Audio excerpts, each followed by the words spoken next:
Sending that one forward, finds Carter Lowe through the neutral zone. Lowe waits, takes the shot, kicks aside, rebound, scores! Cole Beaudoin!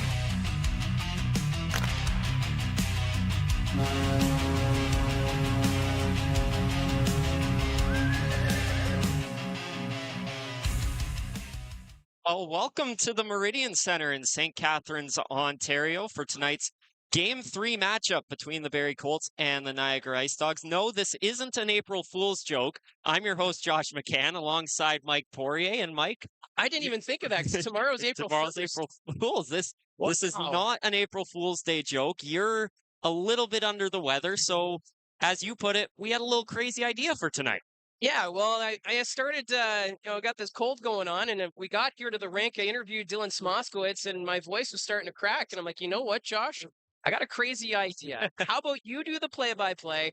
I'll do the color commentary. I haven't done color in like 11 years when I was with the Sudbury Wolves, so this is going to be an exciting one. We've got Game 3 between the Barrie Colts and the Niagara IceDogs at the Meridian Center. We'll see how long my voice lasts because Gene Pereira is also on standby. So we're going to have some fun with it. And we already avoided serious injury during the warm-up. Yeah, I was just about to say that. We're starting to run low on commentators. I mean, Mike doesn't have a voice. Gene has an injured knee because in the warm-ups, the Niagara IceDogs hit a shot off the crossbar, and the puck came all the way up and hit us. I tried to catch it. I missed. It hit Gene on the pants. So his pants saved the day, and then we grabbed it. So it's an official warm-up puck of the Niagara IceDogs, and I think we've decided this is now the puck that we're just going to take everywhere and bring along on the broadcast and share custody of. Yeah, then we can share stories about how it all happened and whatnot, but it should be a good time, and yeah, it's going to be different, and it's going to be exciting too, because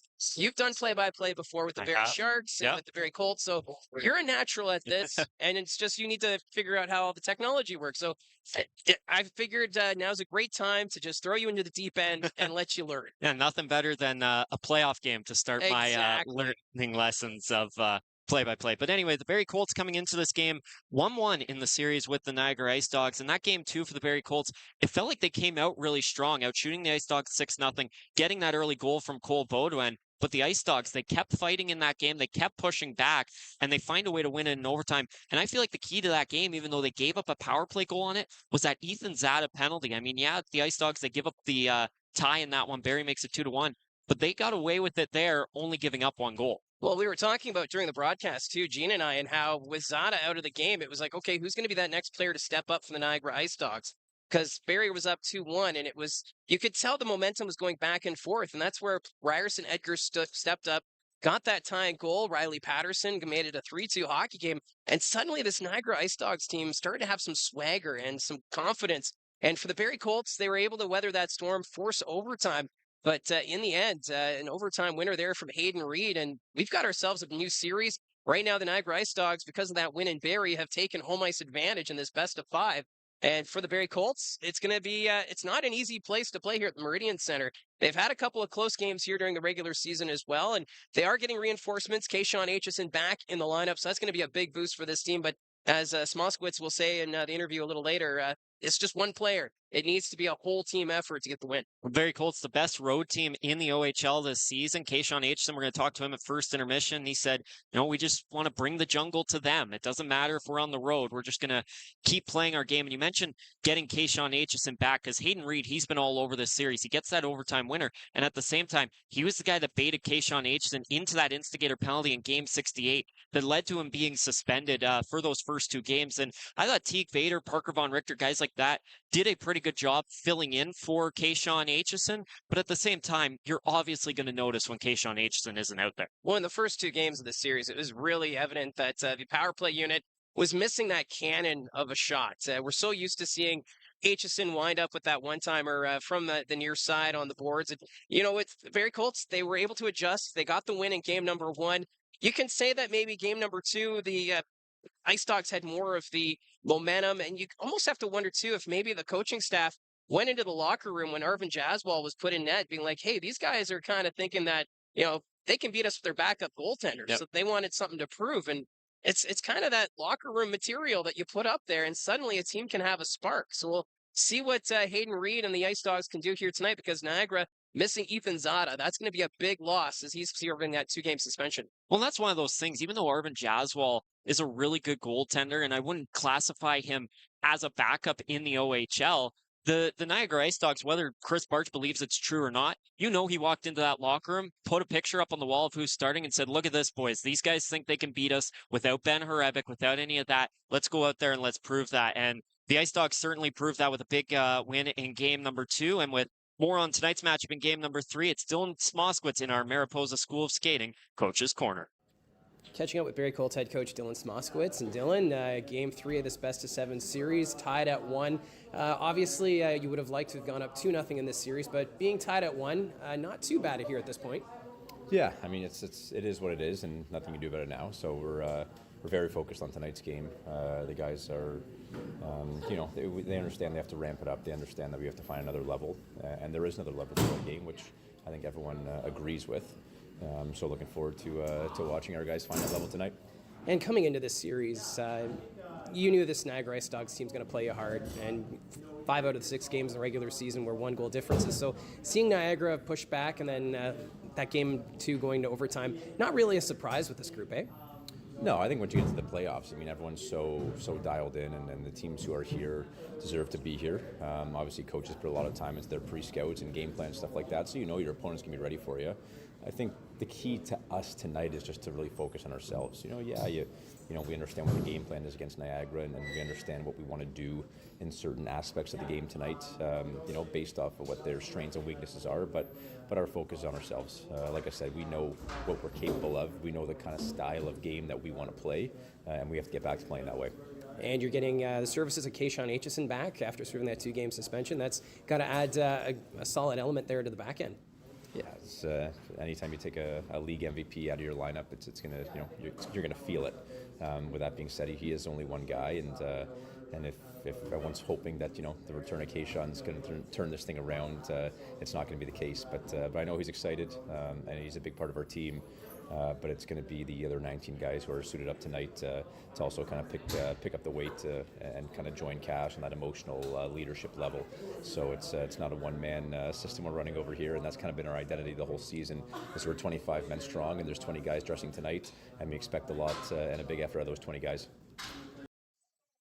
Well, that was Dylan Smoskowitz in our Coach's Corner, brought to you by Mariposa School of Skating. And before we get back to the game, we got to give a shout out to Liam for the $50 super chat. So shout out to Liam. I don't know if that's a indication of who the fans want broadcasting games from now on, or that's going to help with my cold medicine that I have to buy when I get home.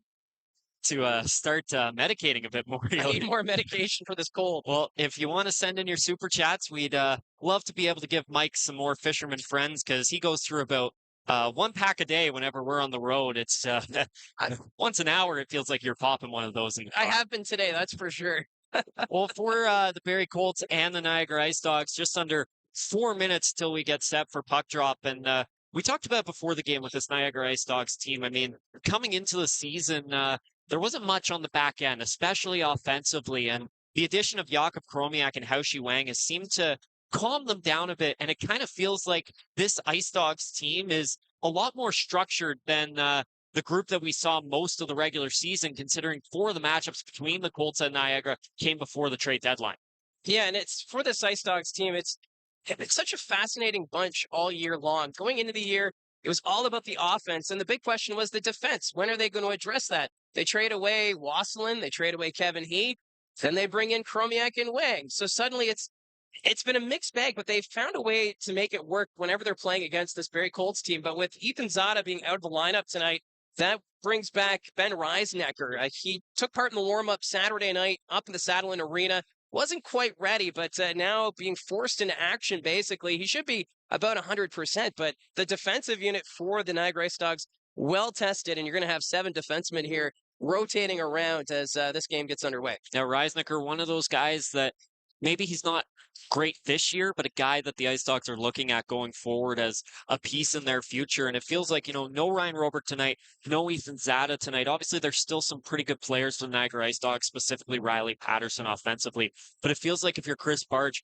you're really wanting to commit to a 2-1 type of game tonight with this Niagara team, especially with the play of play of Vladislav Yarmolenko through the first 2 games, as well as the final game of the regular season between these 2 teams. Oh, Yarmolenko has been sensational for the Niagara IceDogs, and has been a big factor is why Niagara has made these games against the Barrie Colts. And of course, that horn's going to be the death of me with my headache.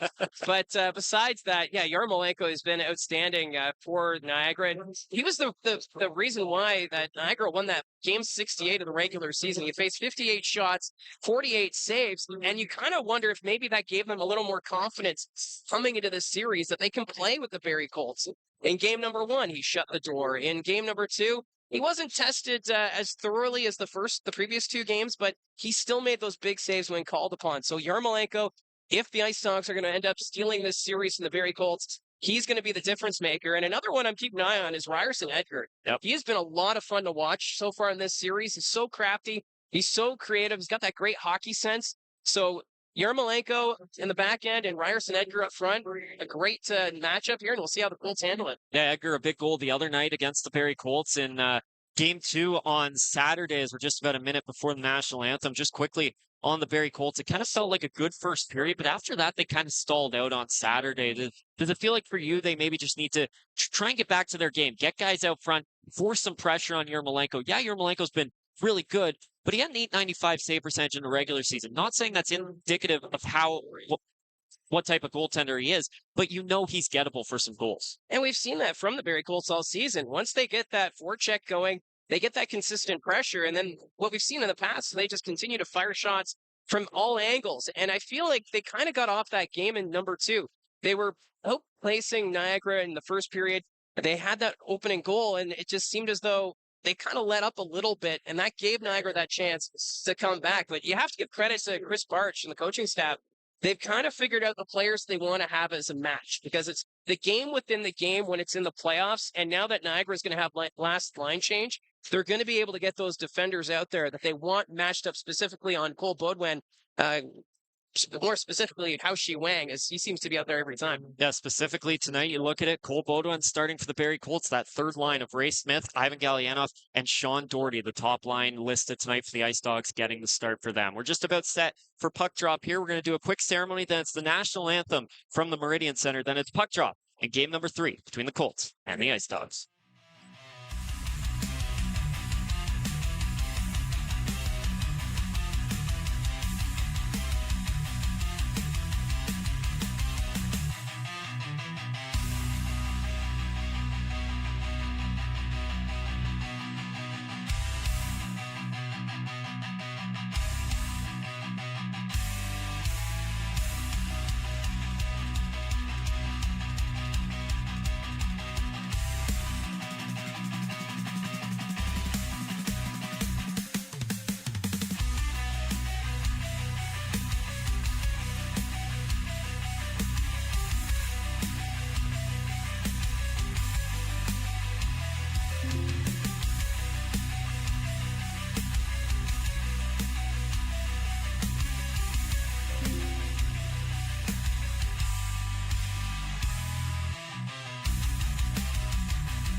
Well, just about set to go here from the Meridian Center as we're set for game number 3 between the Colts and IceDogs. And while we have a moment, let's take a look at our starting goaltenders, brought to you by Craighurst Crossing by Georgian Communities. New homes minutes from North Barrie, where inspired living meets small town charm. Well, getting the start tonight is Barrie Colts goaltender Ben Hrebeck. And Hrebeck, of course, played in game number 1. That was a victory on home ice against the Niagara IceDogs. A .958 save percentage in that game and a 1.0 goals against average. And in net for the Niagara IceDogs, Vladislav Yermolenko gets the start. This is all 3 games that he's appeared in.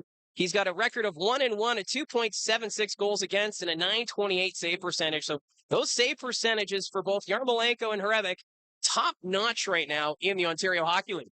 Our referees tonight are David Elford and Sean Kimmerly, and on the lines is Dalton Kipp and Spencer Knox. Cole Baudouin getting the start for the Barrie Colts, but not beside his usual wingers. Calvin Crombie, who's projected on the 3rd line today, Jonah McCormick, who is projected on the 4th line today, are out there for the Barrie Colts. On the IceDogs side, Ivan Gallianoff taking the face-off between Sean Doherty and Ray Smith, and we've already got rough stuff between Crombie and Smith, and on the other side, McCormick and Doherty getting into it as well.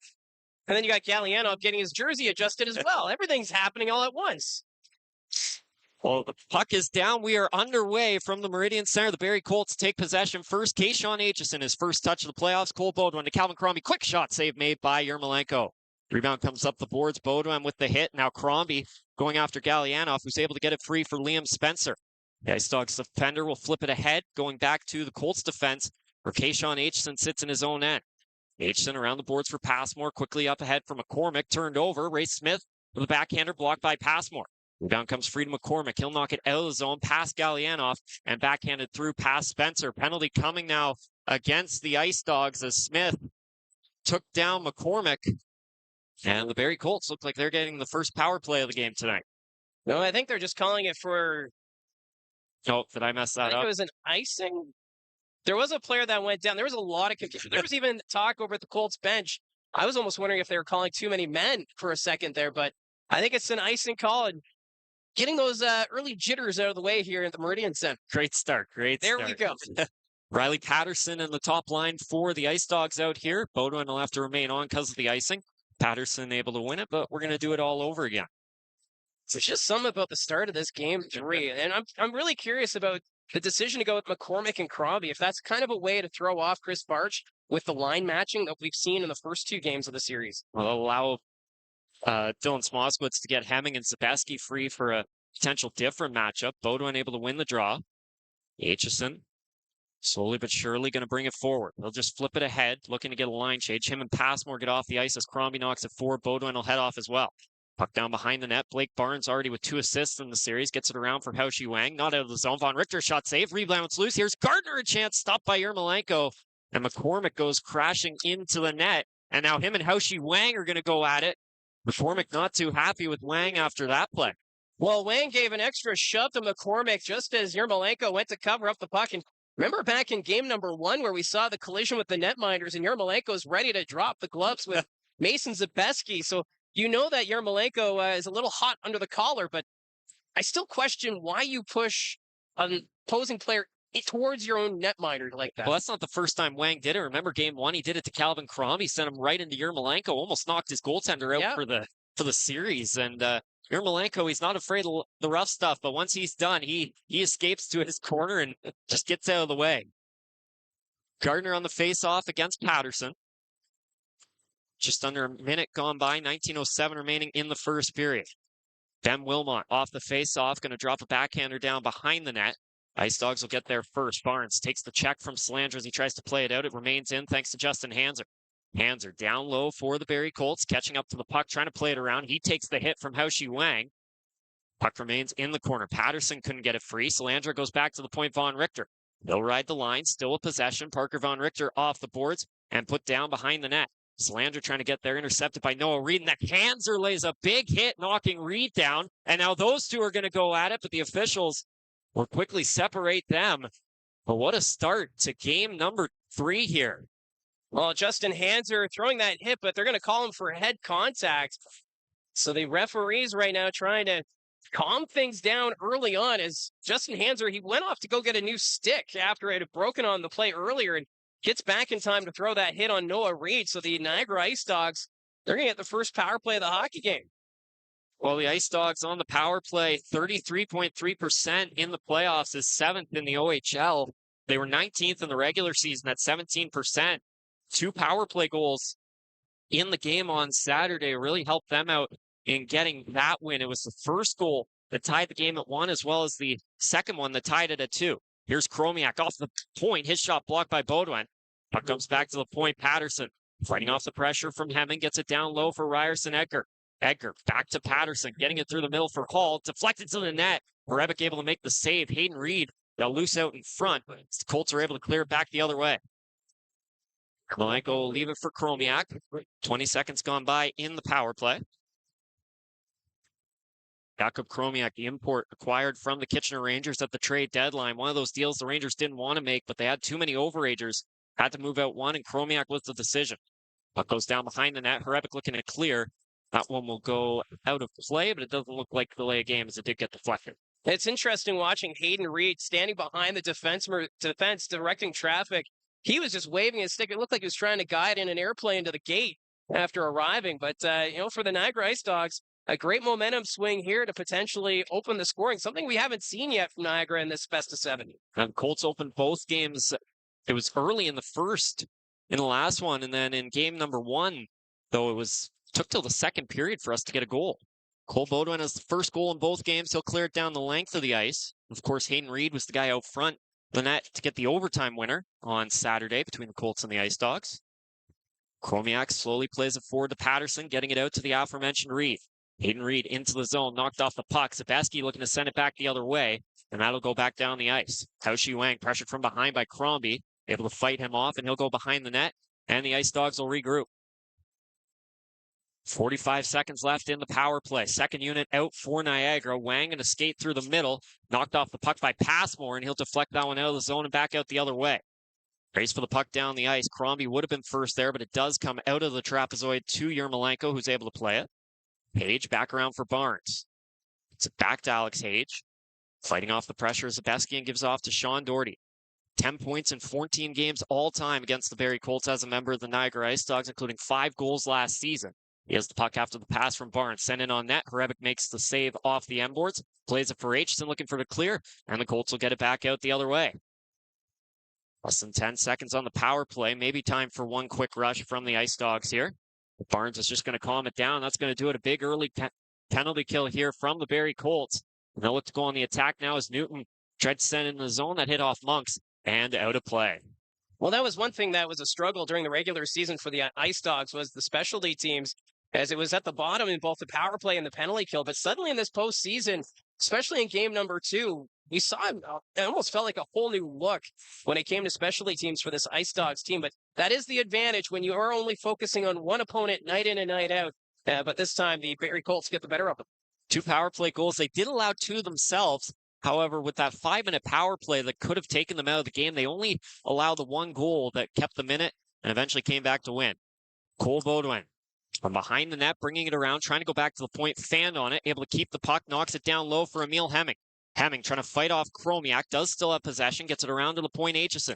Aitcheson across, Passmore sends a shot, made by Yermolenko. That'll be the 4th shot of the night for the Barrie Colts, currently leading the IceDogs on the shot clock 4-0. Yeah, 16:07 still to go in the first period. And interesting to note that we talked in the pregame how Hao-Shi Wang was kind of that player keeping an eye on Cole Baudouin, but it seems like tonight they're going with Liam Spencer as he was the shadow for Cole Baudouin when he was trying to park himself in front of Yermolenko.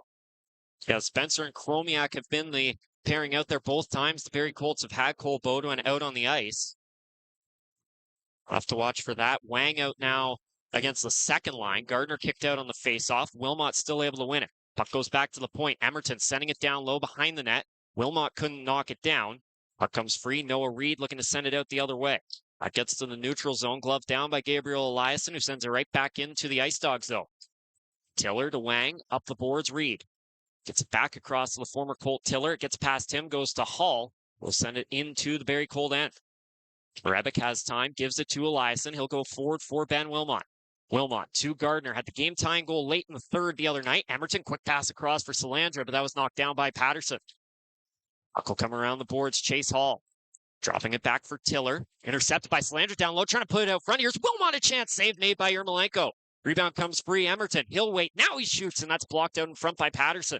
Wilmot able to get it loose. Colts continue to move it around. Newton, down low, Wilmot. Centering pass. Newton, a chance save. Rebound loose. Couldn't get a shot off. And it gets whistled down. Yermolenko with another big save there to keep this game scoreless. The Niagara IceDogs, the defense, they were just watching as the pretty passing play there with Wilmot Newton just cycling it around the net. Yermolenko having to come up big there. I don't even think that puck was covered up when the whistle went off. But some great work there. And, it's for the Colts. They're finding ways to get towards the net and not facing a lot of physical play from the opposition. Well, Dylan Smoskowitz got to be happy with the start here for the Barrie Colts tonight. Up on the shot clock, 6-0, doing a good job cycling the puck through the zone here. Face off between Edgar and Newton. IceDogs going 11-7 tonight with no Ethan Zada, so Edgar, Patterson, and Gallianoff will have to split the job centering the bottom line with Noft and Monks. Big hit there by Hanser again, that time on Ryerson Edgar. Desiderio as well with body check to Reisnecker. He sends Von Richter into the boards, but out is Jonah McCormick. Trying to get around Barnes. McCormick spins off, still has the puck, knocked down low. Edgar's able to clear it free. Barnes gets it across for Hayden Reed, down behind his own net. They'll take the hit from McCormick, plays it to Barnes. That one's knocked down by Desiderio, but the puck comes out of the zone. Hanser sending it right back in for the Colts. So they'll make a line change, getting Aitcheson back out there, as well as the third line with Crombie, Lowe, and Schneid. Ben Reisnecker, first playoff game in the OHL for him. He sends it across the Barnes, trying to send that stretch pass to Smith. He gets a touch on it, getting it into the zone. Aitcheson knocks it back out. Doherty sends it right back in. 14-15 to go in the first period. Still no score. Barrie Colts, a similar start to last game, out shooting the IceDogs 6-0. Here goes Aitcheson, has some space through the middle, going to flip it across. Crombie into the zone, but that's just offside with 14:03 to go in the first period. You kind of wonder if maybe something was said to Justin Hanser before the game. Threw that big hit, what ended up being the check to the head penalty, but then again on Ryerson Edgar in the neutral zone. Hanser, we've seen it in the past where he can have that physical presence, but I feel as though we're seeing a little bit more of that early on here in game number 3. Well, Teague Vader did a good job in games number 1 and 2, so I'm sure Barrie Colts left defenders know there's another guy in the waiting if you struggle down this playoff series here. Crombie a shot, knocked down, goes wide of the net. William Schneid able to get it back, pushing it down low behind the net. Delelche there first for the IceDogs. He'll play it to Doherty. Doherty trying to fight off the pressure of Schneid, gets it back to Delelche. Spins it back again against the boards. First one there, William Schneid. Down low behind the net, Crombie looking to center it for Lowe. That was knocked down. Schneid able to get it back for the Colts. One-timer Eliasson, deflected save Yermolenko. Rebound Lowe, a backhander, and that goes through the blue crease. Rebound Schneid. Backhands it off to Eliasson. Fighting off the pressure of Doherty, getting it down low. Crombie sends Tiller into the boards. That gets the puck loose for Carter Lowe. Lowe fighting off the pressure, coming up the wing, back to the point. That pass to Eliasson comes out of the zone. He'll be able to fight off Smith and send it right back in. 13 minutes to go in the first period. Grayson Tiller's pass knocked down by Baudouin. Him and Spencer tied up there. Spencer goes down. There won't be a call. Colts get it back into the zone. Hemming across for Baudouin, trying to set that chance up. That goes wide on the net. Baudouin centering pass, knocked back to the point. Here's Aitcheson. Riding the line, backhands it down low. Hemming opens Zabeski. He'll shoot. Save made Yermolenko. Rebound loose. Zabeski for Aitcheson. He'll shoot. That goes over top of the net. Rebound sitting there. Hemming goes crashing into the crease. And that will be whistled down. Yermolenko with a shot to Hemming and Mason Zabeski. Those two well united as Zabeski still going after Yermolenko here in the first period. Yeah, and Mason Zabeski going right to his office space, parked in front of the opposition's net. And Yermolenko and Zabeski, I'm sure, are at this point now where they're so well acquainted, they could probably send birthday cards in the future. But sorry, go ahead. I was just going to say, I was really impressed with how the Barrie Colts just cycling the puck around the net. And Niagara IceDogs just collapsing in front of Yermolenko. Obviously, when you collapse like that, there's more of a possibility of you blocking those shots, but it's giving the Colts a chance to pass it around quickly, get those shots away. And, right now out shooting Niagara 8-0.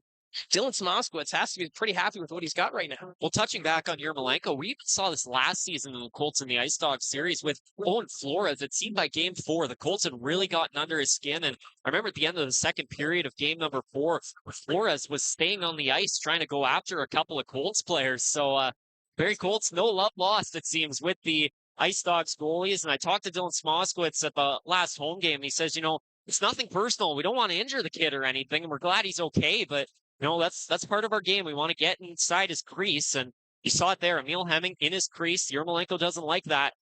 Gives a little shot to Emil Hemming, and if you're Mason Spesky, it's free game after he touches one of your guys. Aitcheson gets it down low for Emil Hemming. No score here in the first period. The Barrie Colts, the only ones on the shot clock right now. Aitcheson for Beaudoin, has some space. He takes the shot blocked by Patterson. 2 shots blocked early in this game by Riley Patterson. He's a bit shaken up as he heads off. That's going to be icing. See if they'll allow Patterson to head off the ice as he's feeling out his leg right now. Yeah, right now the official having a word with the IceDogs bench, and nope, they're chasing him back out there. But, that's playoff hockey, and Riley Patterson trying to lead his team here in this best-of-7 series, blocking shots and getting the job done offensively. Right now leads the IceDogs in scoring a goal and 2 assists so far in 2 games. It's on the face-off here, loses it to Beaudoin. Here's a one-timer, Aitcheson, blocked by Hall and sent out of play with 12:15 to go. And see, Riley Patterson looks like he's good. Looks like he may stay out there. Well, that's the shot from the point that the Barrie Colts have been missing these last couple of games. I know that for Aitcheson, that shot going well into the netting and out of play, but that adds another dynamic here for the Niagara IceDogs to prepare for off these faceoffs. I know the faceoffs have kind of been leaning in Niagara's favor, especially in game number 2, but when you've got that cannon of a shot from the point, that just adds another weapon here for Barrie. Well, Aitcheson's got the puck now, plays it down low for Hemming. Centering pass, knocked down by Gallianoff. Zabesky trying to jam it loose. Hemming a shot. Save made by Yermolenko. Beaudoin will jam at it. Zabesky. He'll take a face wash from Liam Spencer. Now Hemming and Gallianoff as well go at it. It's no love lost between these Central Division rivals here. And, game 1 and 2 are very physical. And, in a playoff series, the longer the series goes, the more scrappy it's going to get, especially out front of the net. Well, with these two teams meeting in back-to-back seasons now, they're well acquainted with one another. And it's been an entertaining series so far, very close and very physical. Although right now, I'm sure for the Niagara IceDogs, wanting to get the puck out of their own zone. They had a power play to start this first period, but still no shots have been registered.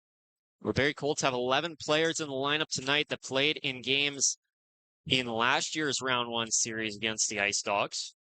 In fact, this entire line for the Niagara IceDogs was in the lineup against Barrie last season. Gardner able to win the draw, back to the point, Evan Passmore. He plays it off the boards, putting it down behind the net, Gardner. Back to Wilmot, behind the net, Ben Wilmot. Gets it loose, backhander, back to the point, Hanser. Colts have switched up their D for the moment here. Von Richter up with Aitcheson, Hanser, and Passmore together. Gardner intercepted by Wang. He gets it forward to Smith, and now back to Haoshi Wang. Right off the boards into the Colts end. He takes the hit. Hanser and Gallianoff go into the boards as well. Now Wilmot able to knock it loose back the other way. Maybe a break. Ben Wilmot into the zone. Backhander off the crossbar. Colts nearly strike first there. IceDogs go back the other way. Smith able to get it past Passmore and down in the corner. Hanser with a hit again. That one on Smith. Barrie able to get it back. Nice backhander by Wilmot all the way across to Salandra. Into the zone. Salandra to Wilmot. He'll send it to Hanser looking for the deflection but broken up. Gardner to Hanser. Chipped out back to the point. Emerton leaves it for Salandra. Joe Salandra takes the shot. Blocked off there by Judd Noft. Salandra gets around Delelche. Trying to drive the net. Goes down low. Fighting off the pressure of Edgar, back to the point. Newton got a touch on it. It'll go out back the other way. Chasing after it is Monks. Eliasson able to get there first for the Colts. Eliasson to Emerton. Has some time. Fanned on it. Now a chance down low for the IceDogs. Ryerson Edgar gets free of Emerton. Back to the point. Delelche across. One-timer Tiller. But he fanned on that one. Puck goes to the corner. Noft couldn't keep it on his stick. Emerton will get it back. Played up ahead. Nicholas Desiderio. Played off the boards, gets it out. Delelche tried to play it back, but it's kicked forward. Emerton gets it ahead. Jaden Newton looking for the shot. That was blocked by Delelche.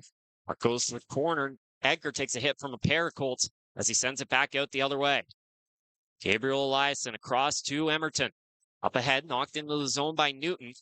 Spencer going to get it back out, up over top of Reed and down the ice. Patterson now gets past Emerton, trying to drive the net. Centering pass knocked down. Eliason was able to get in front of that cross-ice feed. Chase Hall was alone out front looking for a tap-in. Spencer up ahead for Reed. Halfway through the first period, still looking for the first shot from the Niagara IceDogs. We saw the other night the Kitchener Rangers held the Saginaw Spirit shotless in the third period of that game. The Rangers won 3-0. The puck's going to go down the length of the ice, and a quick icing call there.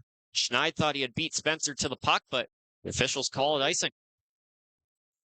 What an impressive start to this one here for the Barrie Colts, and really noticing quite often with Ben Wilmot when he's out on the ice, he likes to do that quick little poke check. As soon as the puck's near with the IceDog defender, there's Blake Barnes in the neutral zone, and Barnes wanted to play it. Ben Wilmot with that quick little poke check gets that breakaway chance, and so close to making it a 1-0 hockey game, but just couldn't beat that crossbar. But it just feels as though the momentum all right now in the Barrie Colts' favor. One-timer Wang and a save made by Ben Horebic, and a loud cheer for the first shot of the night from the Niagara IceDogs. And you mentioned that poke check by Wilmot, and it's kind of similar to that Anthony Romani stick lift from last year, where he was just kind of casual and would come through, and then all of a sudden, boom. And I remember the one game against Kingston, I think it was in the regular season, he was behind the defense, so the defenders tried to send it out the other way, and he just, simple stick lift, goes back the other way for a breakaway and finds the back of the net. Yeah, it's all about, that quick stick skill. And, some players, they have it, and it's, Wilmot and Romani, very similar in that aspect. So the shot clock now reads 9-1, 9:43 to go. Wang, another chance, save made by Horebic, and this one will get out of play. Aitcheson and Edgar go at it in the corner as well, so Haushi Wang at least starting to create some pressure for the IceDogs. Well, Ryerson Edgar having words now with a few players. He bumped into Kashawn Aitcheson, and Aitcheson just shook his head and started to skate away. And that's when you had Mason Zapeski skate over. And, I'm sure for the Niagara IceDogs, they'll try to rile up Kashawn Aitcheson, like what we saw in the final game of the regular season, and ended up with Aitcheson serving that 2-game suspension. Now the fight instigator rule does reset, so Aitcheson is at 0 right now. Chance at the net. Reed couldn't get it off the deflection. Hayden Reed pushed down to the corner. Baudouin fights off Hage, getting it around and up ahead for Mason Zapeski. Like I was mentioning, Aitcheson would need to instigate 3 more fights here in the playoffs to get suspended, not just one. Dermolenko out of his net, able to play it forward. Von Richter keeps it in, knocked down low by Emil Hemming. Puck comes around, Chromiak drops it back. Sitting there is Wang, getting it to Hayden Reed, now through the middle. It's Galyanov, has some time, he'll get it ahead into the Barrie Colts end. Horebic comes out behind his own net, gives off for Aitcheson. Baudouin and Galyanov collided there out front of the net. Neither of them go down. Here's Zapeski. Gets it across. Emil Hemming up the wing. Gets past the red line. Flips it into the zone. Puck down behind the IceDogs net. Delelche there to play it. Getting it across for Doherty. Chasing after him is William Schneid. Delelche back to Tiller. Sending it up the length of the ice. That's going to go down. Looks like it's going to be icing. And it will be with 8:38 to go in the first period. Well, it almost looked like Rafe Smith may have got a touch on it. He's having words with the linesman right now, shaking his head. But they're going to bring this one back. For Niagara, getting a couple of shots there. They've actually only registered the one, so they're showing 9-1 are the shots. But this Niagara IceDogs team trying to find a way to get into this game, or at least gain some momentum here. Normally you get the hometown discount where they add a couple extra shots for you, but here the IceDogs have clearly had 2 shots, and they've only got 1 up there on the board. Puck goes down to the corner. Smith will send Eliason into the boards. IceDogs player taken down by Emerton, and the Colts will take it back out the other way. Calvin Crombie up the wing, gets it into the zone, looking for Schneid. Him and Patterson both tumble there, and the puck comes back out the other way. Smith does get a touch on this one as it goes into the Barrie end. Eliason back forward for Crombie and into the IceDogs end. Crombie looking for Schneid down low, knockdown. Low will chase after it and get the puck back for the Colts. 8 minutes to go. Eliason one-timer deflected, and that goes wide. Here's Lowe now, a chance off the side of the net. Reed backhands it up the boards. That'll come out. Evan Passmore able to get it back. He'll slam it into the Niagara end. Barrie making changes as the Gardner line will come back out. Tiller to Delelche, back to Tiller. Remember, the IceDogs with 7 defense, so the defensive pairings are going to switch back and forth. Already saw Chromiak and Wang out there together last shift. This one's going to be another icing on Niagara. And once again, the IceDogs, not a big fan of the call. Chris Barch, unhappy. Yeah, Haushi Wang looked exhausted there. the end of the icing, but for some reason he was allowed to go off for a change. Not quite sure why he went off, but yes, they're going to bring this faceoff to the left of Yarmolenko with 7:39 left to go. Still no score here in the first period. Barrie out shooting the IceDogs by 9, but Vladislav Yarmolenko, once again, the story here tonight. Couple big saves, getting a little help from the crossbar as well. On a Ben Wilmot breakaway, keeps us scoreless. Gardner able to win the draw. Salandra spins and shoots, and that goes over top. It comes back loose out front of the net. Patterson just trying to guide it to Yarmolenko, and he'll cover it. Now Salandra and Chase Hall going at it in the corner. The two of them tied up. The official's going to get involved. Gardner out front of the net. Now Wilmot back there with Yarmolenko. Doesn't seem like Yarmolenko can avoid the conflict here in this series. Well, they're going to send Chase Hall and Joe Salandra off for roughing here. So it looks like it's going to be some 4-on-4 hockey, but what a bounce there off the back glass. Yarmolenko had no idea that the puck was bouncing right behind him. But the Colts, again, close to opening the scoring here. But now with the 4-on-4 situation, there's going to be some extra ice. And no surprise, Kashawn Aitcheson comes over the boards to take a look at what he can maybe do here. Well, smart play there by Riley Patterson as well. Because if he spins and tries to send it out back the other way, maybe it hits a Colt and they get another opportunity. Instead, just doesn't feel too much pressure, guides it to Yarmolenko, and he's able to make the save. Beaudoin, Hemming, Aitcheson, and Von Richter out there. Lots of weapons on both sides. Riley Patterson out with Hayden Reed, and then on the back end, Blake Barnes and Jakub Kromiak. Lots of ice to work with here. Barnes playing it ahead to Kromiak. He'll come up the wing, sending it in. Puck goes down behind the net. Rebick to Von Richter. Now Aitcheson stripped of the puck. Patterson trying to get it back, but Von Richter able to get it back out the other way. Hemming for Aitcheson. He'll step up into the zone, looking to get it back down low. Hemming driving the net, save made. Rebound Beaudoin, stopped by Yarmolenko. Two more big saves there for the IceDogs. Import netminder. Barnes looking to go back the other way. Backhands it back to Patterson. Both players off for cross-checking. For the next 2 minutes, Von Richter on the point across. Aitcheson's open. He'll step up. Waits. Goes across. Looking for the one-timer from Beaudoin, but Kromiak got in the way. Von Richter. Cross for Aitcheson. Wilmot's come on the ice for Hemming. Aitcheson tried to drop for Von Richter. That misses. Goes back across the other way. Maybe an opportunity here for the IceDogs. Aitcheson able to get back. It's 2-on-2 into the zone. Patterson trying to get around Von Richter. Gets it down low behind the net. Wilmot now able to knock him off the puck. Looking to go back the other way and get it to Gardner. Here comes Ben Wilmot fighting off the pressure of Patterson. Here's a pass across for Gardner. That just misses. Colts will regroup. Gardner waiting, shooting, scores! Brad Gardner with the opening goal of this one. A little bit of 4-on-4 action helps out the Colts. Goals in back-to-back for Gardner. He's now got 5 points in the postseason, and the Colts lead 1-0.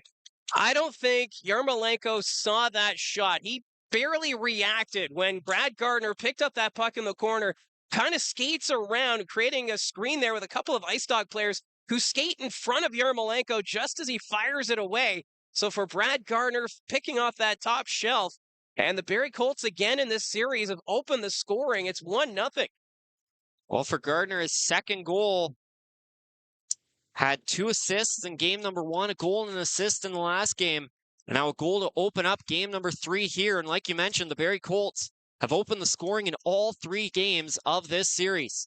Hayden Reed nearly turned it over there to Delelche, able to get it back.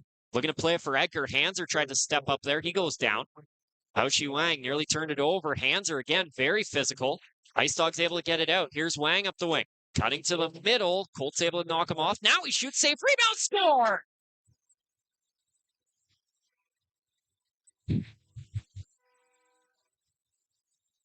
Noah Reed got loose out front of the net, and a pair of 4-on-4 goals have us tied at 1. Well, the only player that's been able to get shots on goal officially has been Haoshi Wang, as it was Wang who carried the puck into the zone, cut to the middle, took the shot. Parevic made the original save, but Johnny on the spot was Noah Reed, as he was able to get there in time. But what a quick response here from Niagara.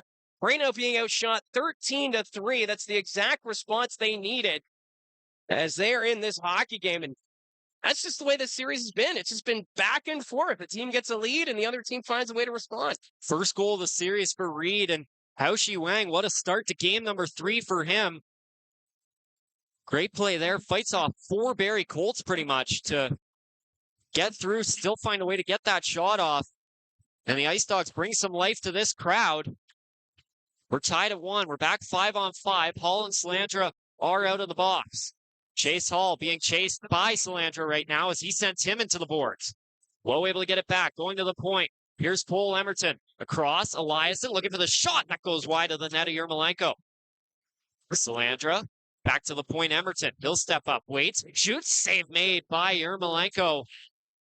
There's now some more rough stuff out in front. Schneid and Del Elche go at it. Carter Lowe looking for a word with Chase Hall and Gallianoff as well. So we get another TV timeout here. And well, the IceDogs, a quick push back there, but then same thing can be said for the Barrie Colts. A couple more looks there off the goal against. You know, the Barrie Colts, they just continue to get the pucks into the Niagara zone and put on that pressure. And we saw again with this line for Carter Lowe, William Schneid, and Calvin Crombie. They just get that cycle going, and you park a big body like Carter Lowe in front of the net. Makes it hard for Yermolenko to see those point shots, and they tried to get it, get that to work that time around, but Cole Emerton's shot ended up being right into the chest of Yermolenko, and he was able to hold on. Well, for Yermolenko, 12 of 13 right now.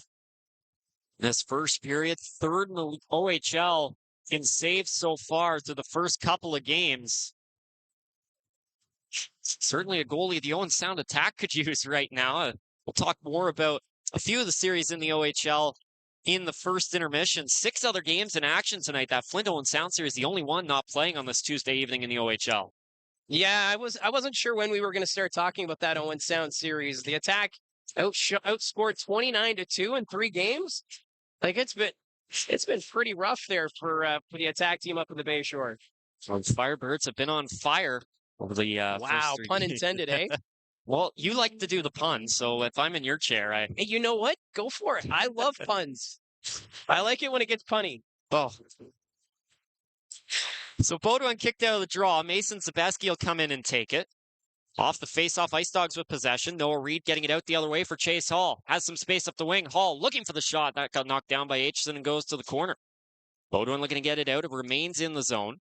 Reed puts it down behind the net. Aitcheson upends Hall.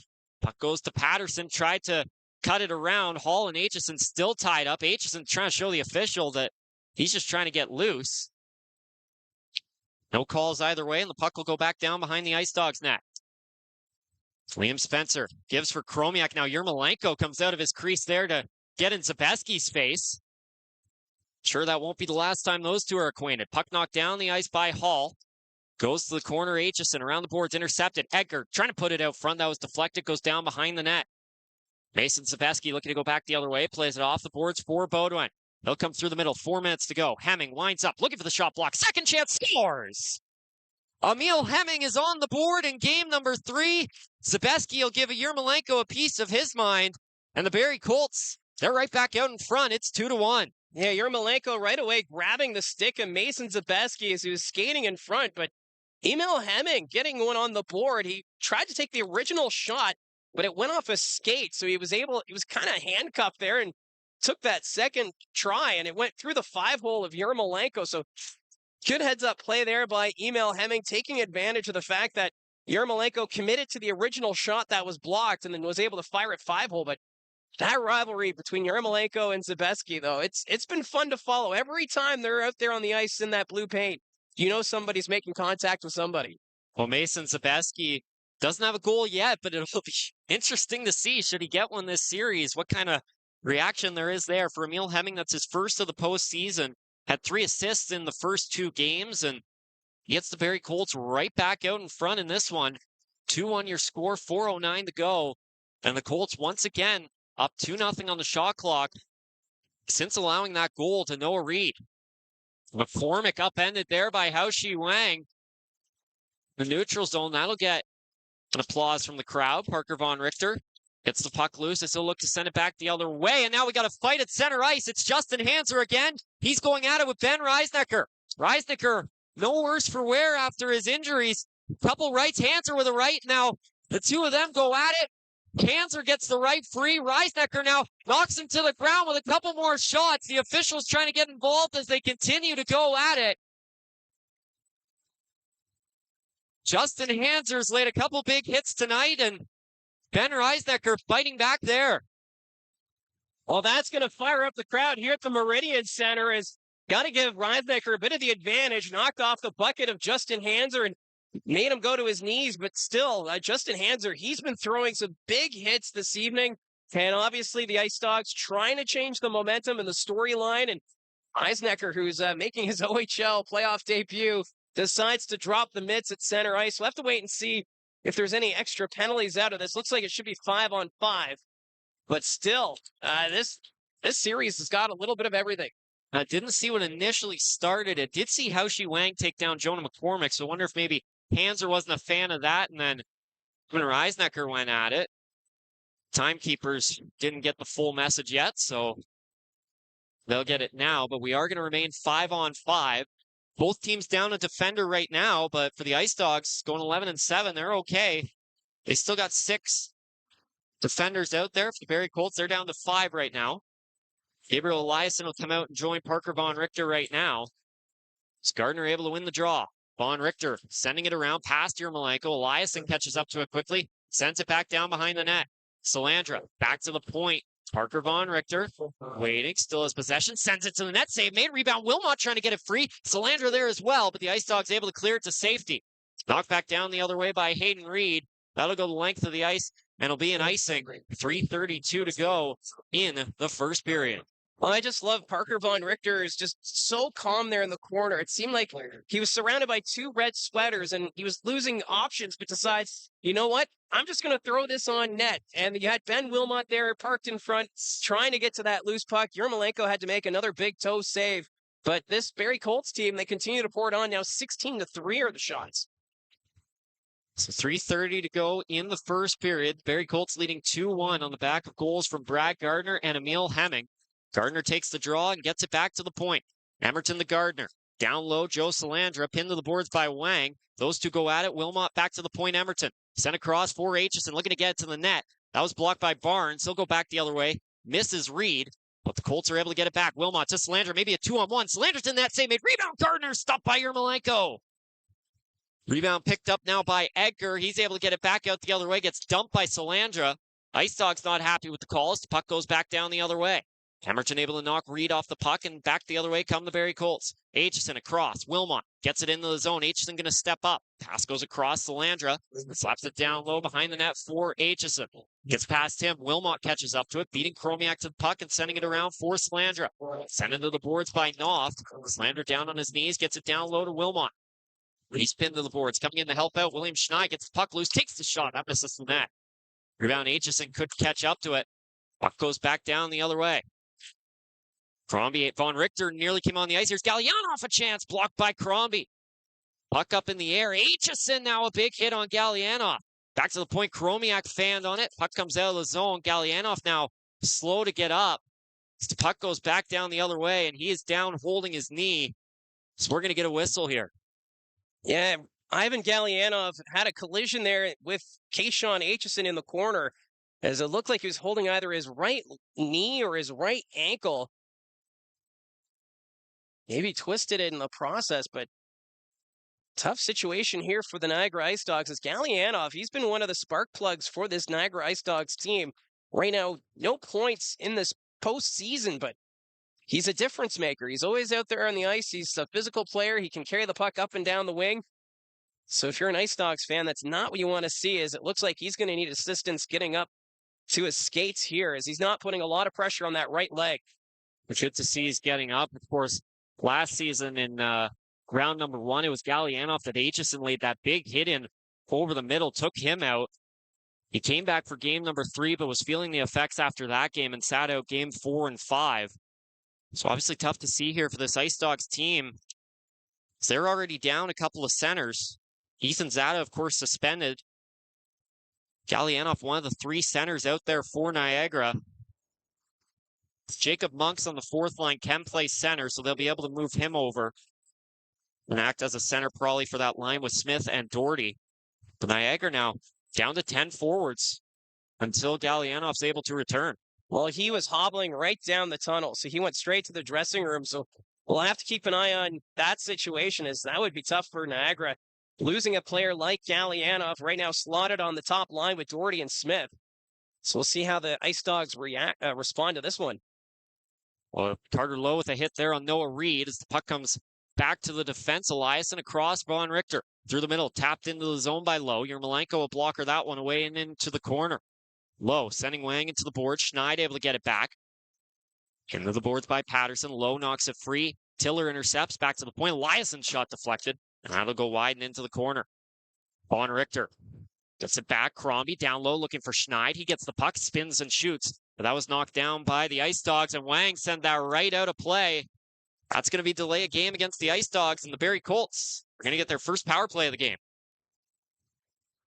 Haoshi Wang, he's been one of the top defenders on this IceDogs group all game long. He's registered a couple of shots, has 1 assist in this hockey game, and now he's the player that's giving the Barrie Colts their very first power play of a hockey game. So the Colts, they have just been in full control in this first period and now have a chance to extend the lead with 1:39 left to go here in the first period. Well, this Colts power play brought to you by Frontline Hockey.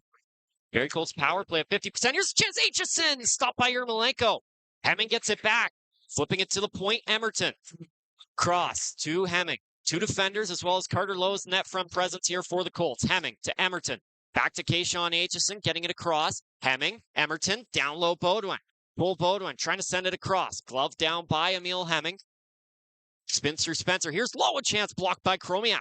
Smith looking to clear, couldn't get it out. Beaudoin going to get it back. Quick pass across. Hemming down low, and that misses the net. Beaudoin. That's knocked up in the air. Aitcheson trying to get it back. Knocked down. Emerton to the middle. Final minute of the first period. Power play will carry over if the Colts can't score. Beaudoin into the boards by Chromiak. Lowe will knock it back to the point. Emerton. Over to Hemming. Emil Hemming steps up. Down low for Lowe. Got a touch on it as it goes to the corner. Lowe. Knocked down by Spencer. Puck up in the air. Hemming. Backhands it down low. Beaudoin. Behind the net. He'll play it around the boards over to Kashawn Aitcheson. Aitcheson trying to center that one. Intercepted by Spencer. That'll be flipped down the other way. 30 seconds to go. And the Colts will switch up the power play unit here. Emerton leaves for Crombie. Heads off on a change as Von Richter comes on the ice. Crombie to Wilmot through the middle. 20 seconds left in the period. Wilmot to Salandra. He'll step up. Has some time. Down low. Wilmot shoots. Glove save Yermolenko. Rebound comes loose. Back to Salandra. 10 seconds to go. He'll step up. Down low. Wilmot. Pass across. Blocked down by Hall. And that puck sent back down the other way.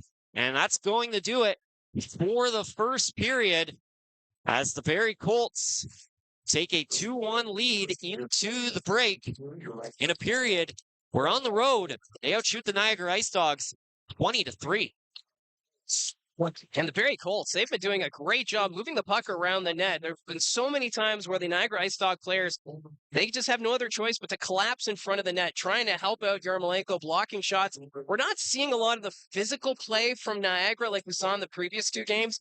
Justin Hanser seems to be the one that's carrying the load with the physical play, but still, this has been a totally different feel than what we saw in the first 2 games of the series. And for the Barrie Colts, you kind of wonder is it the Kashawn Aitcheson effect? Well, Aitcheson obviously a big piece of this team, and I talked to him before the game tonight, and just so happy to be back. I mean, Dylan Smoskowitz talked about it with Gene Pereira the other day. It's Kashawn Aitcheson. There was no one that would be more upset than missing a game than Kashawn Aitcheson. He just wants to be out there with his brothers. He just wants to be out there playing. And for Kashawn Aitcheson, obviously tough to get that suspension, but now that's in the past. That's over with. It's time to focus on today. And he's been a big part of this Barrie Colts first period here. And there's been a couple times, too, where the Niagara IceDogs are trying to rile him up. We saw Ryerson Edgar in the one point in the corner where he was trying to get him to, retaliate, respond, but Aitcheson just shook his head, skated away. We saw the collision with Ivan Gallianov. Gallianov trying to,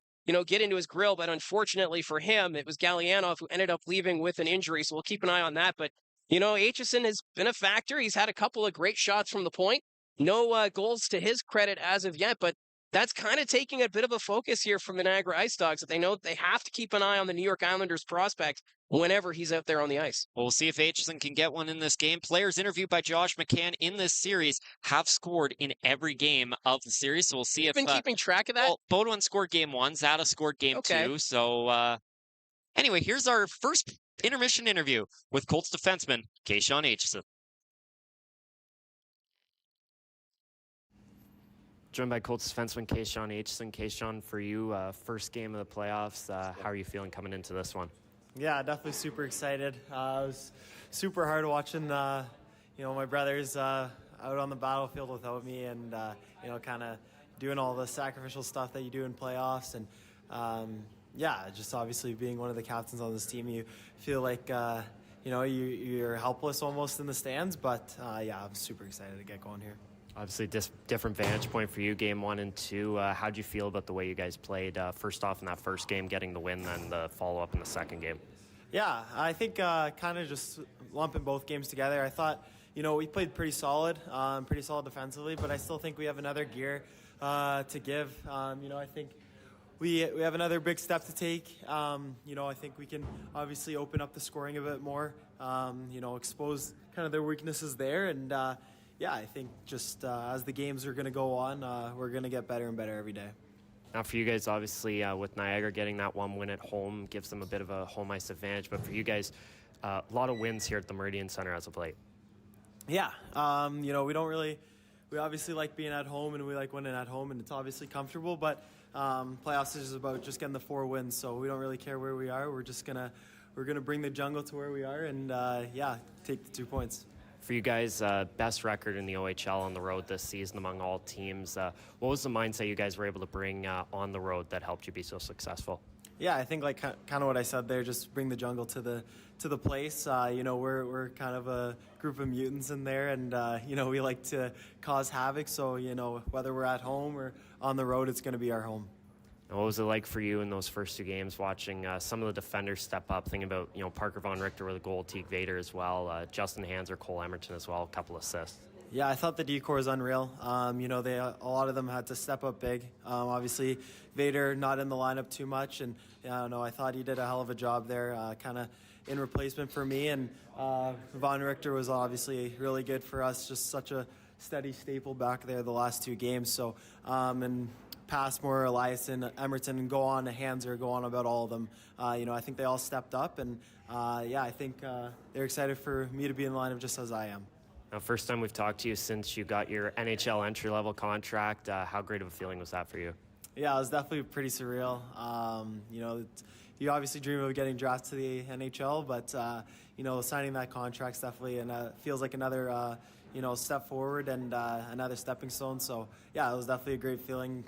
Special moments to share with my family, but kind of looking forward and looking forward to just get better every day with this team here.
Well, it's the first intermission here at the Meridian Center in St. Catharines, Ontario. It's 2-1 for the Barrie Colts after the first period. I can hear the band in the background of my headset. The Niagara IceDogs have a live band that plays at every game. I think they switch it up on who's doing it, but I'm sure for the fans it's nice, but from the press box, not the best. It's loud, and then when you've got that horn, and especially if you're a regular, you tune in regularly. I'm usually doing the play-by-play, and Josh is the color, but we had to switch because I'm feeling under the weather. So with the loud noise and the horn, that's not helping my headache.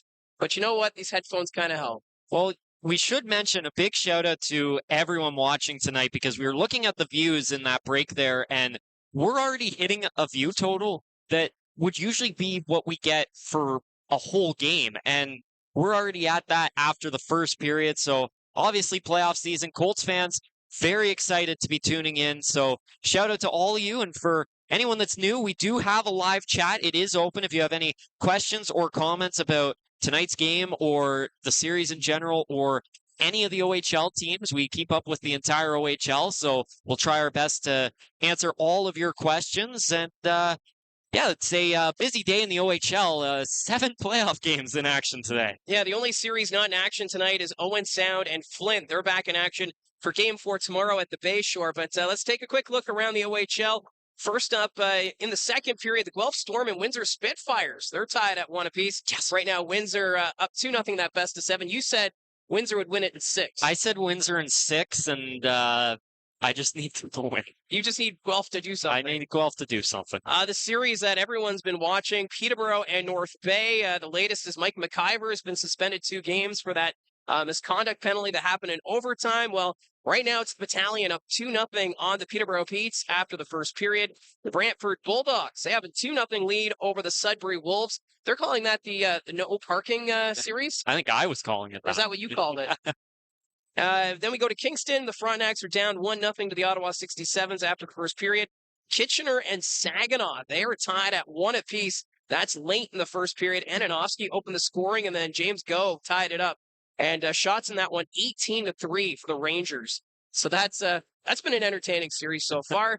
And then up in Sault Ste. Marie, it's the Greyhounds and the Knights tied at 1. London opened the scoring, but then Krosky tied it up late in the second period. Well, one of the most interesting parts of these series here is the Sioux Greyhounds and the London Knights, because I think everyone expected that to be a coin flip type of series. I think Gene and I had the Sioux in 6, and then for you, you said, it's coin flip.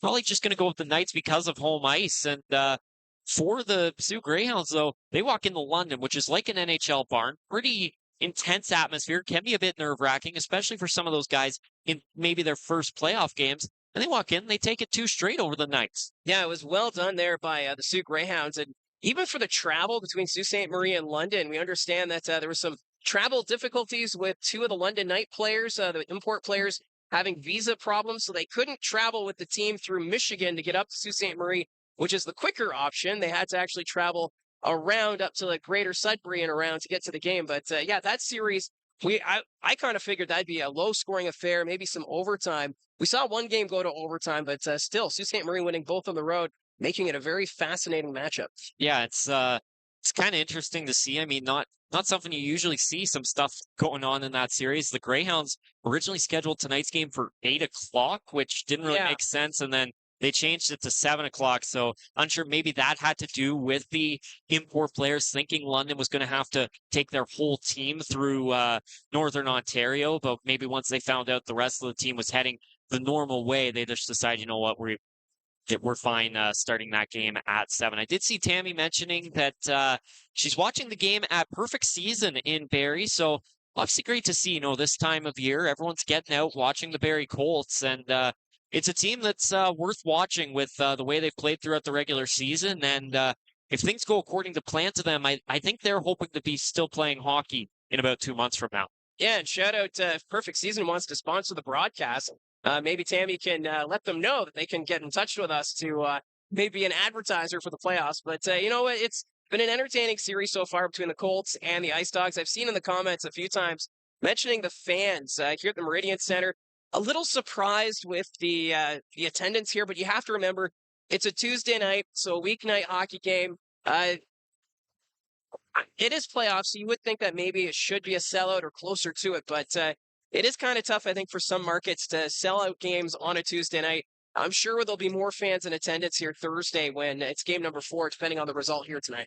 Yeah, it's interesting to see. I mean, I went down to the concessions pregame, and I just walked right up and got my meal. I mean, it didn't take long. There was not much of a line there, and that's something going on in Kingston as well. I saw people talking about online how a lot of green available on Ticketmaster today for the Kingston Frontenac game with the Ottawa 67s. And that brings up a conversation with junior hockey about offering, cheaper tickets to people maybe at the universities like Queen University, Brock University, places like that. Maybe, cheap $5 tickets for those college students, try and get them in and create that rowdy playoff atmosphere.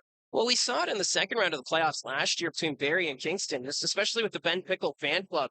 It just seemed as though they were starting to get those rowdier fans, and you don't want the fans that are going to be the ones that are going to cross the line and cause problems. You want to have those ones that are going to be fun. I'm thinking about the referee fans that the Barrie Colts have. They had a tailgate party ahead of game number 2 in Barrie. Like, that's so much fun, and I think for the Meridian Center, you're not really in a spot where you can have tailgate parties. It's a downtown arena.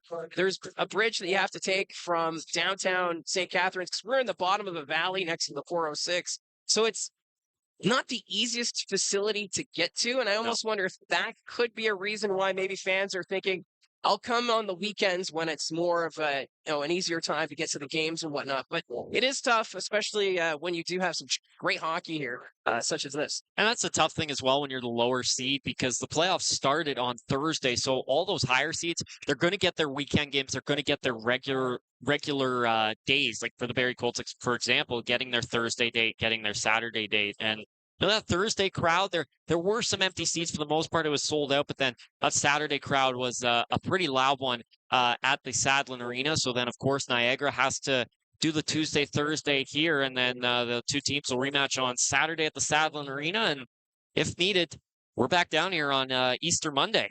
Yeah, and then it's a Tuesday night game 7 in Barrie, if that's the case. Yeah, the team's trying to get the playoffs over by that Tuesday. So it lines you up with, if every game went to a game 7, I believe there would be 6 back-to-backs between game 6 and 7. It's pretty interesting. And it's just the way the scheduling is. Even if you look at how Peterborough and North Bay's had to schedule theirs, game 1 and 2 was Thursday, Friday in Peterborough because they had a concert over the weekend, so they couldn't accommodate having a home playoff date. And we've seen that in the past, too, at the Barrie Colts, a home show, where there used to be game 1 on a Thursday, and then you wouldn't have game 2 until Monday. So every team has their obstacles they have to try and figure out. They have to try and balance, and you make the best of it as you can. But we've seen with the Barrie Colt fans this season, they've been giving full support for this Barrie Colts team with the run they're on. And obviously, like you mentioned, with it being Thursday, Monday, you then have to catch up to the other games. So that usually meant for the Barrie Colts that they had to follow it up with the heading down to the Meridian Center last year on that Tuesday, playing that back-to-back, and that always creates an interesting dynamic, these playoff back-to-backs. It's not something you see at the NHL level, but you do see it here at the OHL level. And one I specifically remember from last year, game 5 and 6 in round number 2. I mean, the Colts, they have that emotional overtime win at the Sadlin Arena in game number 5. The Kingston Frontenacs had to come right back and play the next night. Credit to them. They go out and they win that game. Yeah, it's going to be, it's always interesting. I'm not even going to try to speak over that horn. My voice is already hoarsing up.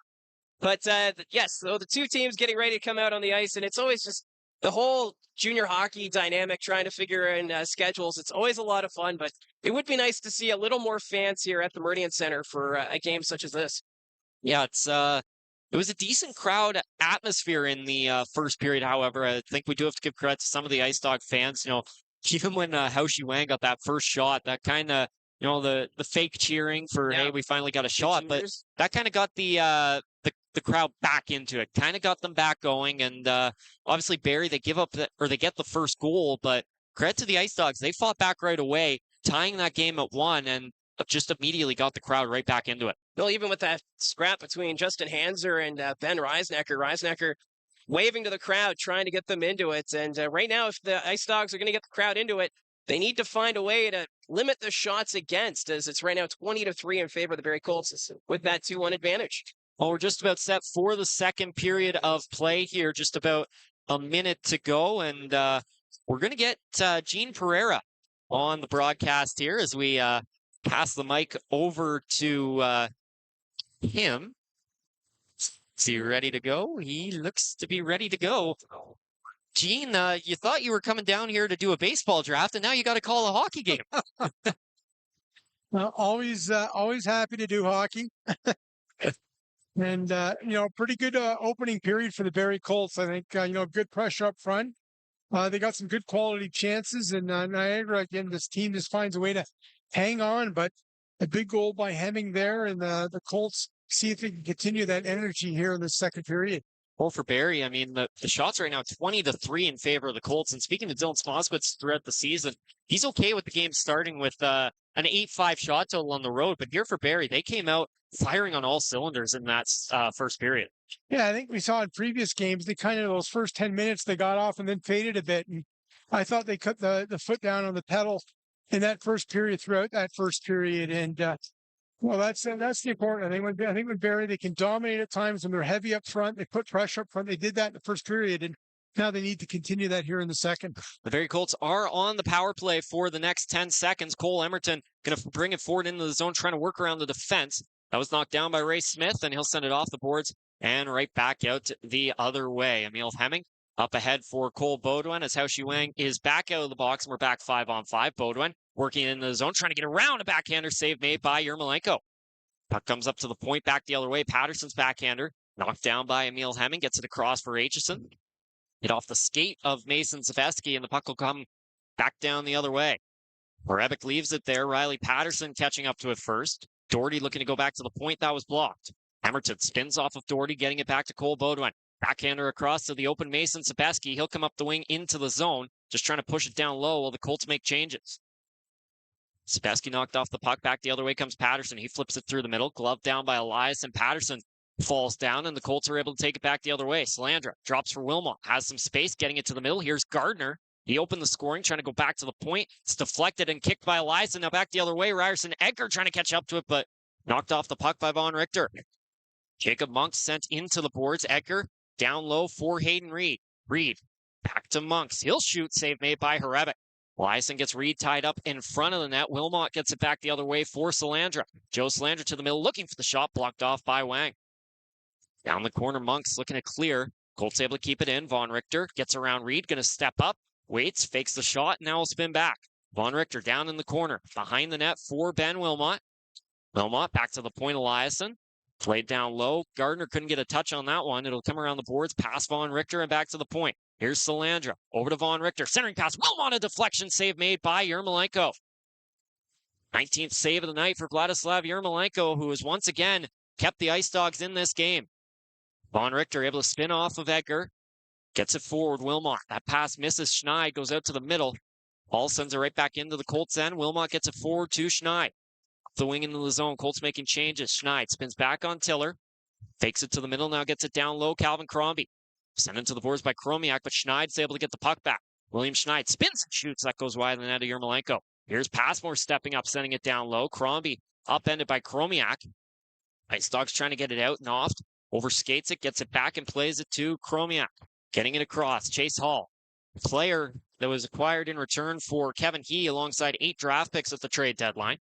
Puck goes around the boards. Carter Lowe able to get it back to the Colts. He takes the hit from Ivan Gallianov. Good to see him back out there. To watch for how he's able to skate this period after injuring his leg in the first period off a hit from Kashawn Aitcheson. He collides with Evan Passmore there. Both of them stay on their feet. Lowe sends it out. That's going to go out of play here with 16:59 to go. Now Passmore and Gallianov getting into it against the boards here. The two of them will go at it in front of the Niagara bench. Gallianov, his first shift back, he's already involved with Passmore over there, and so that's good news for the IceDogs. We're already playing with a forward short already with Chada and Rohrbrecht missing, especially up front. Getting Gallianov, who's a ton of energy up front, big, but good start again in this period for Barrie Colts. And one thing they've done is good getting bodies to the middle of that ice area, and that time Wilmot with a one-time chip and stop by Yermolenko, but What a good start, solid start here by Barrie in this second period. Well, the Ice Dogs are going back to the power play here off the delay of game penalty against Carter Lowe. Tried to send it out. Haoshi Wang with the hit. And that sets Niagara up on a power play. 0 for 1 on the evening. Both teams have one opportunity. Neither are able to convert. As Cole Baudouin sends it back down the other way. Ermolenko leaves it for Jakub Kromiak. He'll drop it back to Edgar. 16:42 to go in the second period. Edgar getting it up ahead, sent into the zone by Hayden Reed. They'll go around the boards. Getting there first is Hall. Of course, keep in mind, no Zada, no Robrick, so the Ice Dogs down 2 members of their power play, which was 19th in the OHL. Peterson a shot over top of the net of Horebic. Rebound Chase Hall coming up to the point. Pressured from Baudouin. He's able to knock it out of the zone. Back the other way. Baudouin tied up, but Emil Hemming's got a breakaway. Hemming in all alone, looking for his second of the night, but he missed the net. Hemming looked like he may have stumbled out front. Patterson quickly back the other way. Ryerson Edgar drops. Here's Reed through the middle. Knocked off the puck. Second chance. Stopped by Horebic. Rebound Hall putting it down low for Edgar. He gets a touch on it, getting it around for Reed. They'll go back to the point. Kromiak sent across. Patterson to the middle. His shot blocked by Aitcheson. He's able to glove it down, but Sean Doherty out there able to get it back. Aitcheson a backhander knock for Baudouin trying to chase after it. Gets a touch on it, but now he'll just smartly head off on a change. Aitcheson tied up with Patterson there in front of the Ice Dogs bench, but Patterson gets free. He's able to head off. Kromiak chased by Zabeski. 37 seconds left in the power play. Noah Reed takes a big hit from Zabeski as he passes it across. Here's Wang through the middle, looking for the shot blocked by Passmore. Rebound down in the corner, goes behind Alexander Hage. Comes up to the point. Eliasson lost his stick. Zabeski able to knock it down, flips it back out the other way. Race for the puck. Crombie there first into the offensive zone. Will spin back, pins it to the boards, looking to just kill clock here. Final 10 seconds. All 5 Ice Dogs down in the corner there against Crombie, and the Colts still have possession. Newton's just going to drop it back for Von Richter, who will skate it all the way back to the Barrie end. Now sends it to the middle as Carter Lowe is out of the box, and we're back 5-on-5. Von Richter. Cross for Hanser. 2 shots on that power play for Niagara. Here's Newton. He'll shoot. That goes wide of the net of Yermolenko. Rebound Von Richter steps up, keeps it in the zone. Works past Knopf, gets it to an open Justin Hanser. First shift since his fight in the first period. Tried to put it out front. That was blocked off. Ice Dogs able to get it back. Knocked out the other way by Monks. He'll come back to the defense and Parker Von Richter. Backhands it forward to Newton. Knocked down the ice. Down behind the net. Colts will make changes, getting the 4th line out there. Schneid chasing after Haoshi Wang as he drops the puck off to Blake Barnes. Ice Dogs will reset. 14 minutes to go in the second period. Still 2-1 for the Colts. Barnes across for Tiller. Stretch pass to Knopf. He gets a touch on it. Sending it in down behind the net of Horebic. Emerton up the boards for Desiderio. He knocks it back out to the neutral zone. John McCormick flips it forward. Kicked by Delelche down into the corner for Schneid. Right down behind the net, McCormick. Tied up with Tiller. Fights off the pressure. Back to the point, Eliasson. He gets it to McCormick, looking for the shot. That was knocked down. Knopf gets it back, plays it forward to Edgar, and now out back the other way is Rafe Smith up the wing, looking for an opportunity. But his shot deflected out of play by Cole Emerton with 13:38 to go. Ice Dogs unable to convert on that power play. Nearly give up a shorthanded goal to Emil Hemming, and that's the thing about Cole Baudouin and Emil Hemming being out there on the penalty kill. Sometimes they're able to turn it into a bit of an offensive shift. Well, you get a break, you go up the ice, and Hemming walks in alone, and he had Yermolenko beat. He just couldn't finish it on the backhand, and the Colts doing a good job of killing the penalty, and that combination of Hemming and Baudouin on the shorthanded, and then you get all of a sudden you get Aitcheson back, and well, even when you're shorthanded, they're able to capitalize on opportunities and creating opportunities. And right now, the Barrie Colts just continue the shot clock 22-5. Niagara, again, you just keep hanging in this one. Colts have had some good chances. That's what Niagara has done through these first 2 games, whether it's a combination of Yermolenko making some good stops or just good quality play. And that's what you want. Kind of know the Colts are going to have the edge in the play, but you got to find a way to hang in there. And the Ice Dogs have done that here so far in this series. And that's why they come in tonight all even. Well, the goalies continue to be a big story here. Ben Hrebeck was skating back to his net. Ray Smith kind of came out, gave him a little bump. Him and Passmore got into it after that, but cooler heads do prevail. Smith to Edgar, but we're going to get a whistle here with 13:30 to go. It's all part of Smith's game. He's going to get under your skin, a big body up there, and the guy's not afraid to throw around his body and interact them. I mean, it seems that the chirping is still going on, but I think things have settled down a bit there. I thought things, early in that first period, looked like the two teams. I mean, look, they're quite familiar with one another, and the intensity is going to be there. But as we see this pushing and shoving, but they've settled down a bit here in the second period. And a one-goal hockey game, and the last thing they'll want to do is kind of take a silly penalty that ends up hurting your club. I saw Reed and Salandra getting into it there, and Mike talked about it at the start of the intermission, how the IceDogs haven't been as physical as they were in those first two periods, or the first two games of this series. The Colts have kept up their physical play, but Niagara kind of slow on it here to start this game at least. Evan Passmore with the backhander. He gets it down into the corner. He lays a big hit there on Spencer. Salandra as well gets a touch on Reed as it goes back down the other way. And that'll be an icing with 13:03 to go. Barrie Colts will get a offensive zone draw here with Gardner, Salandra, and Wilmot. For Barrie, the idea is about not giving up quality chances. And Niagara just 5 shots. You do that, you're going to have a lot of success. That's what John Smoskus said. We're going down 1-1 and nothing changes. We still got our game. We're going to play it our way, and I believe they can be successful. Salandra's shot stopped by Ermolenko. Clearing attempt comes back to Kashawn Aitcheson. He flips it across. Brad Gardner, the wing that's knocked out of the zone. Passmore gets it back to Gardner, and he'll flip it in down into the corner. Reed drops it back for Chromiak. Back up Chromiak. Back behind his own net, pressured by Wilmot and Salandra. They both try and knock him off the puck. Chromiak can't get it out, turned over. Von Richter down low. Salandra slides it out front. One-timer, Von Richter, save made. Colts get it back. Salandra down low. Wilmot back to Salandra. Spins it back to the point, but that one's going to go through Von Richter and Hanser. IceDogs making a change. Von Richter going to quickly slam it up to Gardner. Tried to send it in, but that hit Wilmot. IceDogs crowd trying to get their team back going here. Shots on goal now, 24-5 in favor of the Barrie Colts.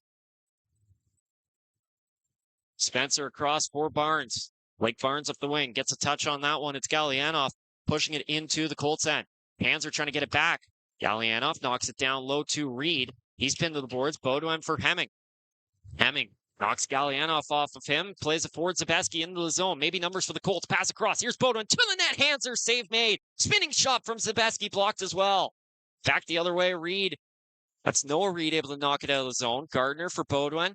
Right back in come the Colts. Cole Baudouin to the middle. Gets around Gallianoff. Takes the shot. Blocked off by Haoshi Wang.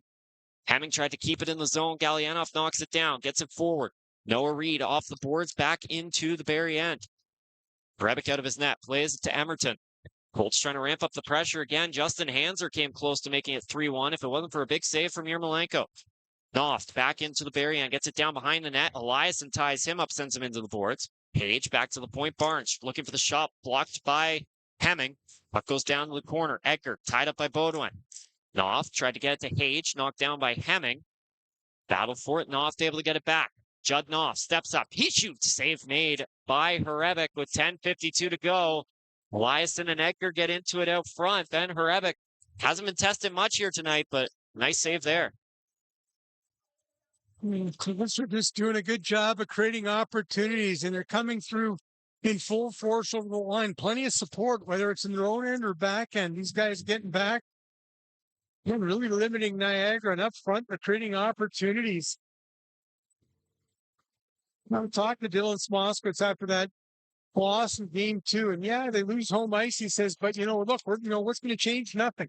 We're going to continue to play the way we do, and that's brought us success during the season. And I think that's the right thing you do. You just no need to panic. I mean, it's early. You look, this Niagara team, they battled you tough all season. It's going to be a hard-fought series, and got to stick with what brought you here.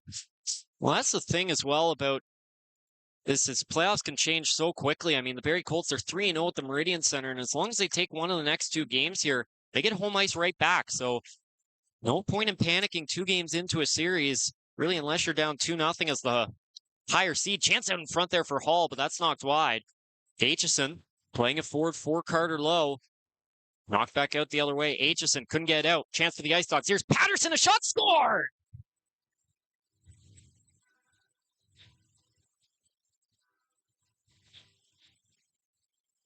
Goals in back-to-back games for Riley Patterson. And once again, the IceDogs maybe getting outshot by a ton, but they keep fighting in this game. And we're tied back up at 2.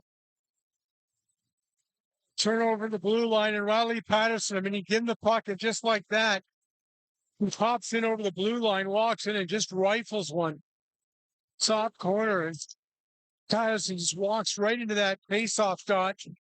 Again, the Colts not able to get the puck out of their own zone. They turn it over. Couple of chances at it, but Patterson ends up with it right on the stick at the top of the face-off circle and just takes a couple of steps in and wires one top shelf.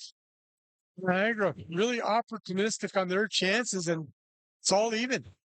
Well, for Patterson, is second of the postseason, a guy that had some playoff highs, had some playoff lows throughout his 2 years with the Colts, had 16 points in 22 games. He's now got 4 points over his first 3 with the IceDogs. Colts looking for a response again. Hands are a chance deflected, and that goes wide. Edgar trying to get it back out the other way. Gets it to the neutral zone. Big hit there by McCormick. Maybe a knee-on-knee. That's going to be a penalty, and now Edgar going after McCormick. IceDogs player down. Chris Barch immediately going to the officials looking for a 5. McCormick skated off as everyone's got a partner now here between the Colts and the IceDogs. Midway point of this second period, the fans, they don't like it. Still down. And that's Hayden Reed. Hayden Reed still having difficulties getting up, and well, finally able to get up.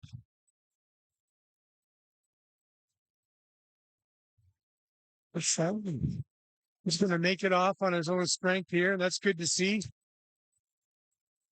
We'll see what they call this here. Grayson Tiller is over at the penalty boxes trying to make sure, check in on what the officials are doing. And looks like the tablet's coming out. We may be getting a review here.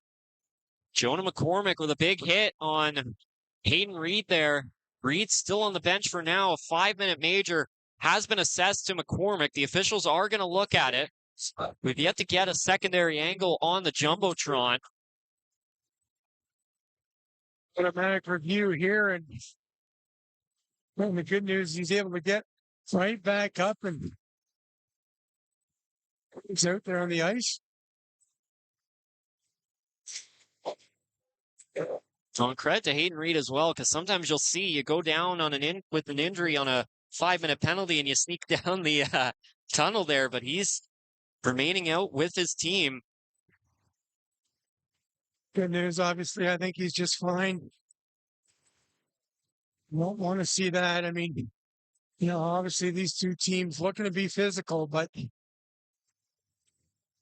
well, now assessing for a bit of 5-minute game. I mean, it's just after Niagara ties it. I mean, you talk about key points in a contest here, and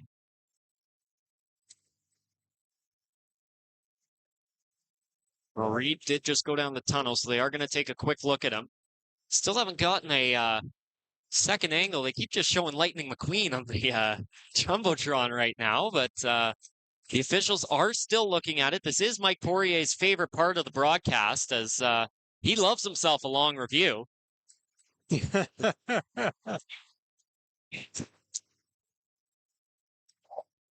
taking a length review of this one, and trainer came out and took a look and sees the review still going on.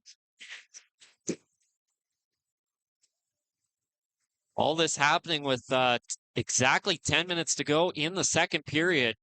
Jonah McCormick with a big hit on Hayden Reed. Looked like a potential knee-on-knee. That is what's being reviewed as of right now for a potential 5-minute major. And this feels like a chance for the Niagara IceDogs to completely shift this game in their favor. I mean, they're getting outshot 25-7 right now, but they've kept fighting. They get a couple of goals. Now, all of a sudden, they may have a power play for the next 5 minutes. It's good. I mean, you talk about a key point in a hockey game. I mean, Niagara's really not generated much offensively. And all of a sudden, the likelihood that you're going to go on a power play here for 5 minutes. Officials taking a long look. I mean, obviously, you want to get the call right. Reed was already out there on the ice. He was ready to go. And all of a sudden, now they got him back in the dressing room. I think they kind of said, hold on, partner. We want to take a look. We want to make sure. Obviously, Hayden Reed, a big part of this IceDogs team, scored the overtime winner. Game number 2, and obviously a big part of the physical side of things as well. He's one of those guys that's going to get under your skin, and that's one thing the IceDogs do really well. They try and get under your skin, and sometimes it works, especially in that situation right there. And for Niagara, I mean, obviously, Reed, I mean, kind of public enemy number 1 in Barrie, but you combine the fight with Aitcheson there that ended up resulting Colts captain in the 2-game suspension and big overtime winner in game 2. And we'll see here if they adjust this here and call Bodwin over to get the lowdown on what the call is. It looks like it's going to be. Well, the door's shut. The penalty has come off, and it's going to be 2 minutes. Yeah, it's a 2-minute minor. So the Colts catching a break there. Here comes Hayden Reed out of the dressing room. He's good to go again.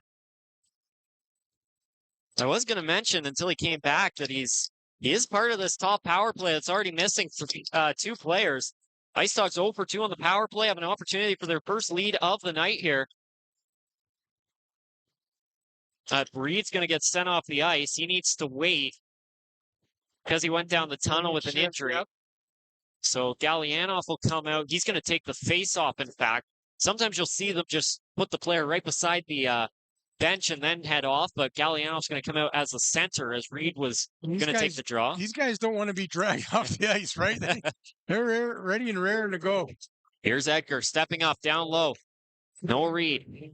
Hayden Reed is back out there already. Edgar to Chromiak. Back to Edgar. Steps up. Takes the shot. Glove save by Horevic, who's able to gather this one. 14 seconds into the power play. And, I remember the one in Kingston, I believe it was, Cole Baudouin.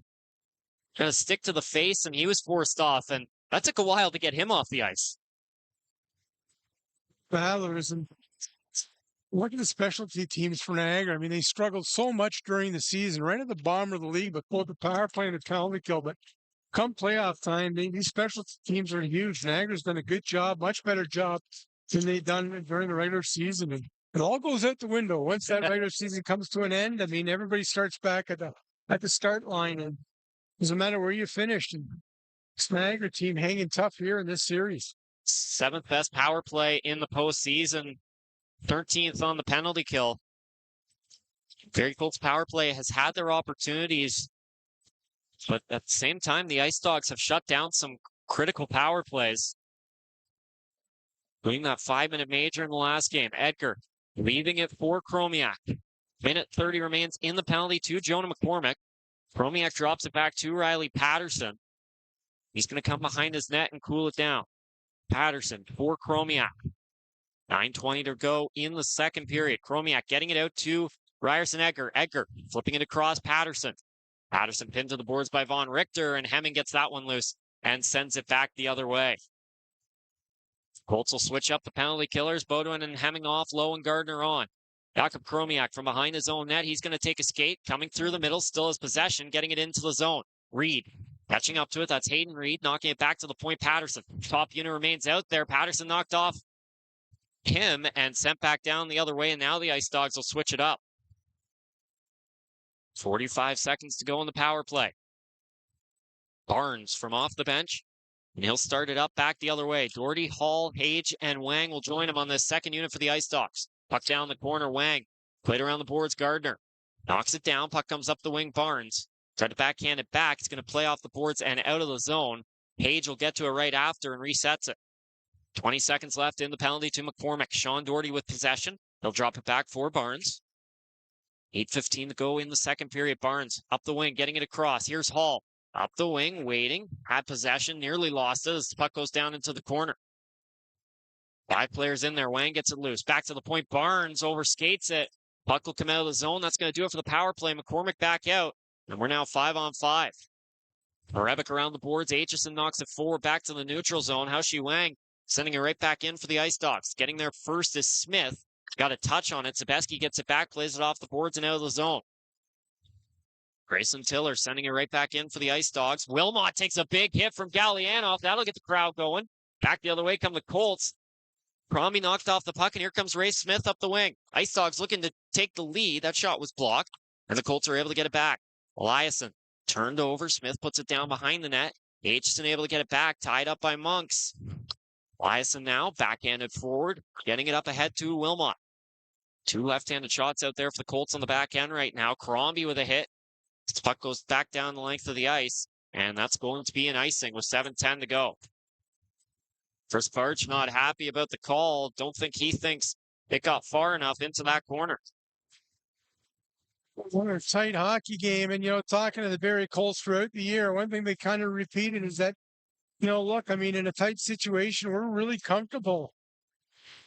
Right now, they're not, there's no panic in us. And relying on that veteran experience. And, talking to Mason Zabeski after that last loss, he said it was up to the veterans to kind of step up here and get everything settled down. And still early in the series. And I think it's been one of the Colts' big advantages that they've been able to pull out a lot of close wins. And I think it's that maturity and that ability to not panic in big situations and at key times. Well, it starts with that leadership group, Cole Beaudoin and Kashawn Aitcheson, just keeping everyone calm and fighting through it even early in the year during that 6-game losing streak.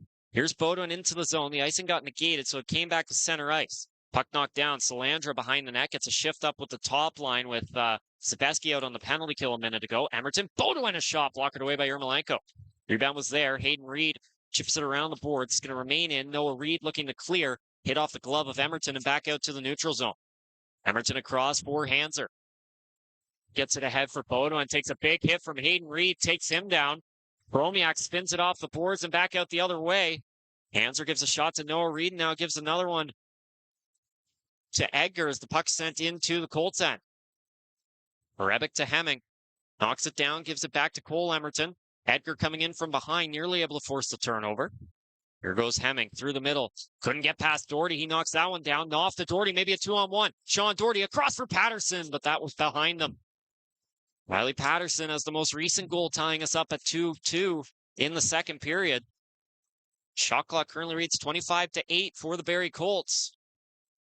There's 20-3 after the first period, so the IceDogs kept this period pretty even.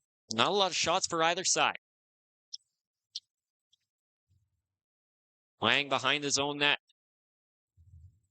Takes a breath, now plays it forward. Nearly lost it, able to get it back. Knocks it forward to Doherty. Tried to get it into the zone, that was broken up. Puck comes back the other way. Barnes getting it ahead. Doherty trying to send it in, that was knocked down. Wang will drop it back to Barnes. Blake Barnes behind his own net, slowing it down again. IceDogs content with just keeping possession here. Barnes across for Wang. Has some space. He'll get it up into the zone. Desiderio got a touch on it. Puck goes down behind the net. Eliasson getting it out, and he'll skate it back the other way. Up ahead, Desiderio takes the hit from Smith, plays it into the zone. Zelelche. Stretch pass for Gallianoff. Can he catch up to it? No, he can't. Icing waved off, though. Horebic backhanding it around the boards. Passmore. Couldn't get it out. Chase Hall was able to step up there, keep it in. Gallianoff getting it down low. He's sent into the boards by Jaden Newton. Battle for the puck. Newton trying to pin Gallianoff there. Passmore involved, as well as Hall. Kept in the zone by Smith. Getting it down low. Couple players down in the corner. Colts able to get it back. Schneid looking for Wilmot. That was broken up, and the IceDogs take possession again. Smith hard off the boards. Back into the Barrie end. Rebick is there. Playing it around. Schnei got a touch on it. Chromiak across. Penalty coming here. This one's going to go against the Niagara IceDogs. An undisciplined penalty behind the play in the offensive zone is going to set the Barrie Colts up on a power play. Looks like Ivan Gallianov's heading to the box. Again, I mean, this one's turned into a bit of a chess match there. Things really tightening up as we move along in this game, but the IceDogs, Colts power play, going to get opportunity number 2 on the night. So it's Gallianov for interference here. The IceDogs 0 for 2. The Colts 0 for 1 on the power play. Just a reminder, this power play brought to you by Frontline Hockey Apparel. The Barrie Colts go back to work on the power play. We saw in the first power play, Carter Lowe is out there as a net front presence. He's going to remain out here, joining Bodo, Hemming, Aitcheson, and Emerton. Barrie is pretty effective on their first power play. They had plenty of time in the Niagara zone and moved the puck around well and got a couple of good chances. And this Barrie power play was good all season. What a big opportunity here to get back on top.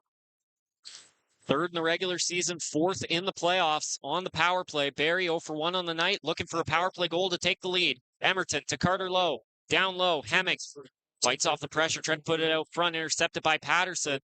Both former Colts, Tiller and Patterson, come up big there. Patterson now going to sneak off on a change, getting Noah Reed on the ice. Ray Smith. Emerton drops it back for Hemming. Cross to Cole Baudouin, skates it into the zone. IceDogs want a penalty on Emerton for the pick play. Baudouin to Aitcheson. Calms it down, gives it to Emerton. Over to Emil Hemming, steps up, down low for Baudouin, knocked down by Tiller. Baudouin trying to get it back. It's knocked down, deflected out of play. And they're going to deem it was a deflection. With 3:43 to go, 122 on the power play. We talked about it in intermission, Gene. I mean, Kashawn Aitcheson, even if it's not on the scoreboard yet, it's just another player out there for the Barrie Colts that the IceDogs have to be very careful about. It's just another dimension out there, especially on the power play. After you got to respect that big time shot of his, and he just draws a lot of attention. Colts will switch up the power play unit. Gardner, Wilmot, Salandra, Von Richter, and Crombie out there on the ice. So no Mason Sebeski on the power play tonight for the Barrie Colts. Colts using Carter Lowe. They've switched back to him. I mean, the position's familiar. He's been there in the power play through the last couple of years. That big body in front. Von Richter to Salandra. 1:18 left in the power play. Von Richter back to the open. Salandra steps up, waits, down low, centering pass. One-timer Crombie. That goes over top of the net of Yermolenko. Just over a minute left in the power play. Von Richter back on his own blue line. Going to drop it back for Wilmot. They'll spin back and reset. 3 Colts in their own zone. Now they'll take a skate up the wing. Ben Wilmot into the zone, trying to get around Spencer. He does. Wilmot down behind the net, still has possession, getting it back to Salandra. Flipped off the boards to Wilmot. Gets it down low, fighting off Wang, plays it around all the way to Gardner. Back to Von Richter. Gardner again. Von Richter now on the point, over to Salandra. Salandra spins it back, Von Richter. 35 seconds. Von Richter fanned on the pass, gets it back, tried to play it down low, intercepted, and cleared back the other way by Smith.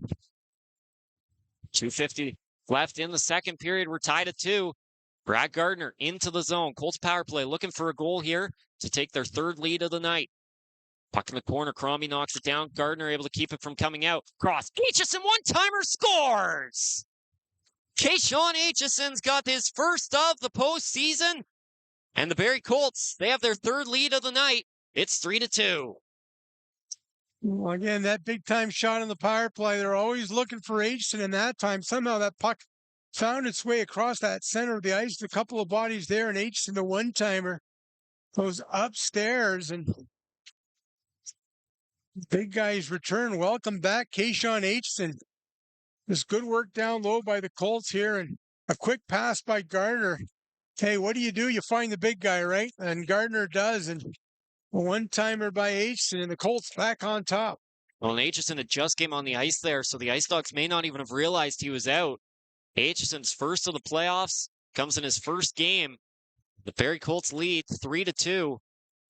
Aitcheson with the puck comes around the boards. Hall tried to put it out front. That was broken up. Barrie has taken a 1-goal lead into back-to-back third periods to start this series. We'll see if they can do it again here.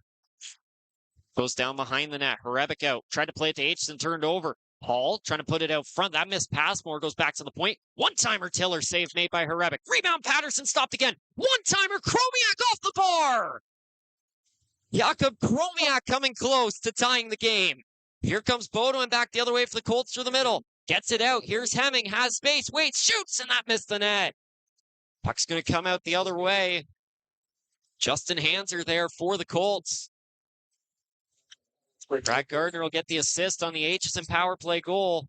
Hanser, nice pass up ahead for Schneid. He's upended. Goes down into the boards. Spesky with the hit. Hemming couldn't keep it in. Colts will reset. Here's Hanser. Flipped in. That takes a weird hop. And they went out of play. No one thought to use their whistle there with 1:27 to go. But seeing that deflection off the boards, I think I know how we ended up with a puck up in the press box. What a sequence there by Chromiak. And I mean, he was so good in game 2. You know, again, you talk about big guys stepping up, the veteran in game 2. And that time, I mean, Ben Hrebeck makes a great save with all sorts of traffic in front of him, comes back, and it's right off the post. I mean, this Niagara team, they've been optimistic in that time. They just miss. Get right back after Barrie Colts take a 3-2 lead on the power play goal by Aitcheson. IceDogs with a golden opportunity, but goalie's best friend comes through for Hrebeck. 2 assists for Chromiak in game number 2.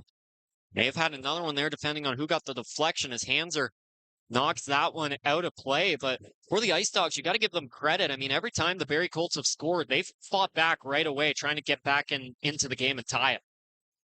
The Colts got to find a way to kind of, you know, put a plug in that. I mean, obviously, want to, but this Niagara team, like I said, I mean, they've just been scrappy, and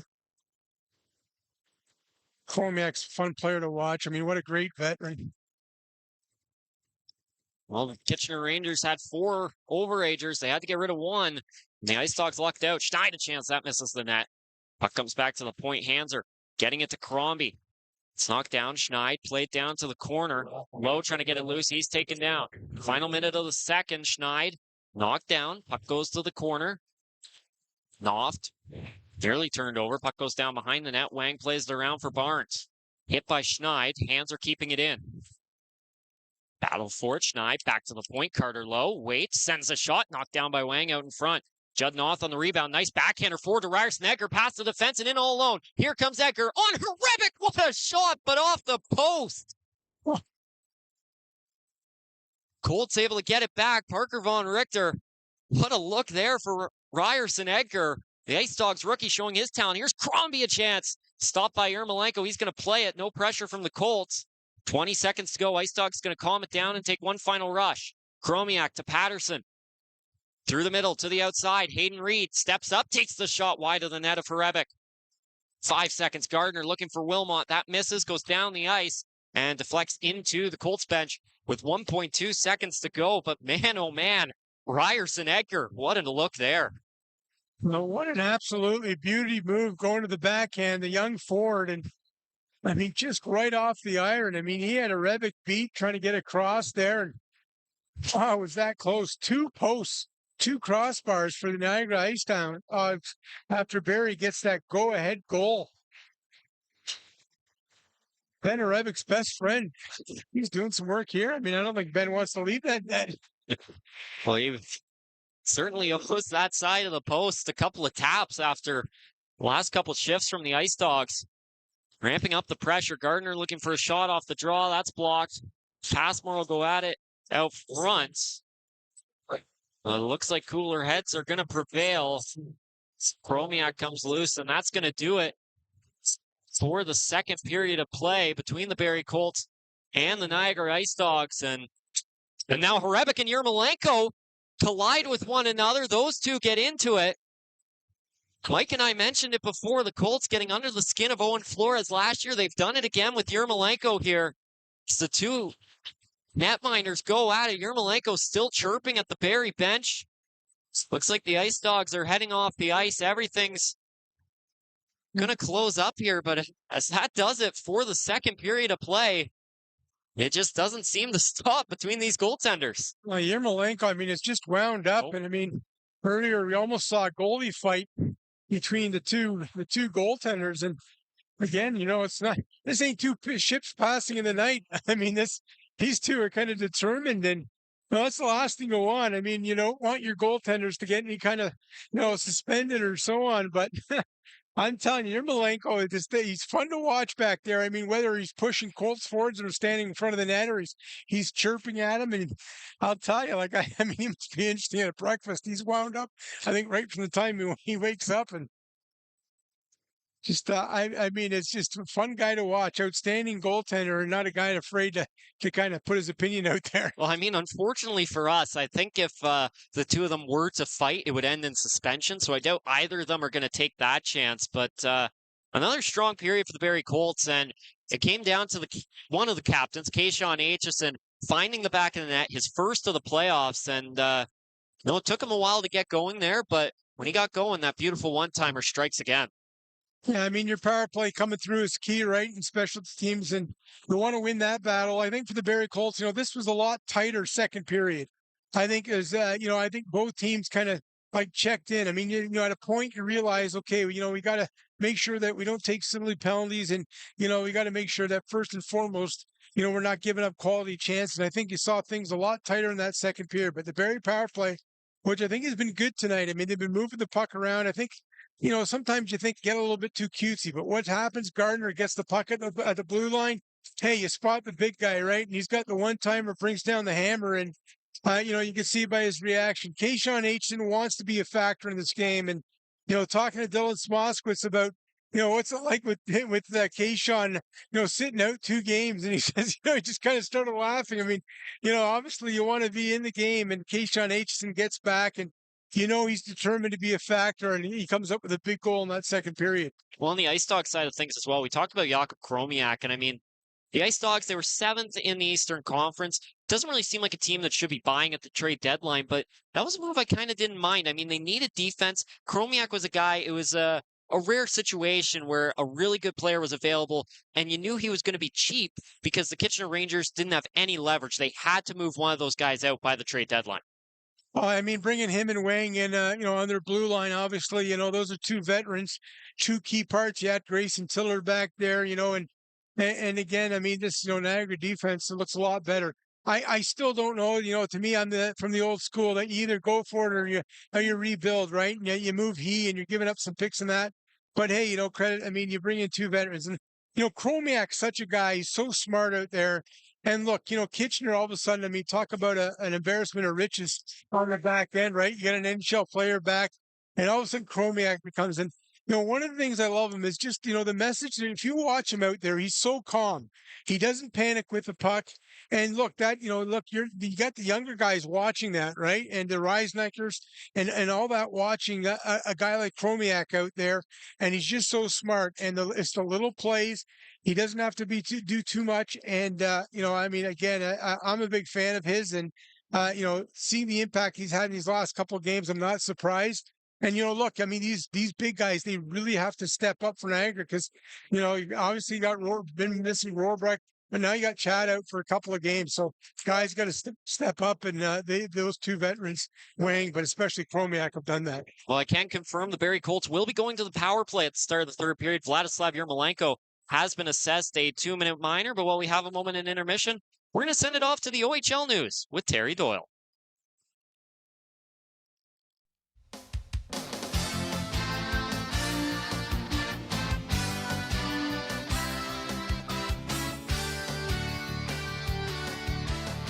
Hello everyone, I'm Terry Doyle. Thanks for joining us on this week's edition of OHL News. Coming up on the show, we'll check out what's happening with the North Bay Battalion as they get set for their first-round playoff series against the Peterborough Petes. That in a moment, but first, this week's Cogeco OHL Player of the Week is Jake O'Brien of the Brantford Bulldogs. He had 3 goals, 5 assists for 8 points in 2 games to wrap up the regular season, helping the Bulldogs capture first overall in the Hamilton Spectator Trophy. He was the 8th overall pick in last year's National Hockey League entry draft by the Seattle Kraken and was also chosen 8th overall in the 2023 OHL priority selection by those Brantford Bulldogs. certainly a very strong force in the Ontario Hockey League. O'Brien was the Rookie of the Year after his freshman season in the league. Meantime, the North Bay Battalion, coming in 5th in the overall standings in the Eastern Conference, will battle the number 4 Peterborough Petes in the opening round of the Ontario Hockey League playoffs presented by Nissan. Ranjan Rupal is the voice of the battalion on your TV, and we caught up this week to check out what's happening in North Bay. This is a tale of two seasons, and that's not an uncommon refrain around the league. I think when you have the trade deadline, you get a very different team after the deadline than you did before. And North Bay, after finishing in 8th place in the conference last year, I think Peterborough fans will understand this sentiment. They were better, but it really wasn't until Christmas where they found their stride. And after the trade deadline, made a couple of very wise additions in bringing in Caden Petrie from Saginaw, and also bringing in Sebastian Gervais from Saginaw, and Caden Petrie from Flint. So those two guys, a lot of experience, and they seem to really reinforce this top 12, the 4 forward lines. And so this team is very much like Peterborough, had a great second half, and credit to Peterborough for fending off North Bay's rush to try to take over 4th spot. So credit goes to them for that. But I think in this series, if I was to say 4-game series, 5-game, 6-game, or 7-game, I put my money on a 7-game series. You talk about the top 12 and how important it has been where some teams, it's those top 3 guys or maybe a top 6, where the battalion have been able to have a lot of depth and get scoring right across the board this season. So as you age up, and we were both Peterborough and North Bay were relatively young teams last year. As you age up, you hope that the players make the necessary improvement in their game. And so we saw improvements, even in the top 3 forwards, when you think about Procession and Wellenreiter, and what we've seen of Petrie and what I knew of him before when he was with Flint. They have taken the requisite step up. And then you see Amadovsky, Gervais, from what I remember seeing him in Saginaw on that Memorial Cup team. They've taken a level up. Their game has improved. Parker Vaughan, Nolan Laird. Nolan Laird is Mr. Dependable for us. Parker Vaughan, from being a rookie last year, has taken a step up. Ryder Carey has taken a step up. So everyone, especially after Christmas, you see this group of 12 improving in unison. First-year players, Ryder Cali, Evgeny Dubratsev, Arseny Pronin, they took about 3 or 4 months to understand the OHL and the heavy schedule and the way the game's played. And in the case of the Russians, the way the game's played over here. But they're coming around, and they're much more effective in the month of March than they were, say, in the month of October. Talk to me about the leading scorer, Ethan Procession, a guy who probably doesn't get a whole lot of attention sort of league-wide, but at the same time, 30 goals back-to-back, obviously a huge factor as a leader and a captain of the hockey club. Yeah, so Procession started slowly, and that's not a secret. And there was a lot of concern, and the team was struggling as a result of not having that leader leading by example and finding the back of the net. And so single-digit goals by New Year's was way off his pace. I think he had 34 goals last year, so everyone was concerned. He was frustrated. And when your top line's not going, you try to find secondary scoring. And I think that was a credit, that the team found secondary scoring. Guys said, hey, I got to step up. I can't leave it on Ethan Procession to bring it every night. And when suddenly after Christmas, after the World Juniors tournament, I think, and I do think that he wanted to be an invitee to that camp. I think it was in his mind. And there's a certain amount of disappointment, perhaps, that his first half of the season didn't go the way it went.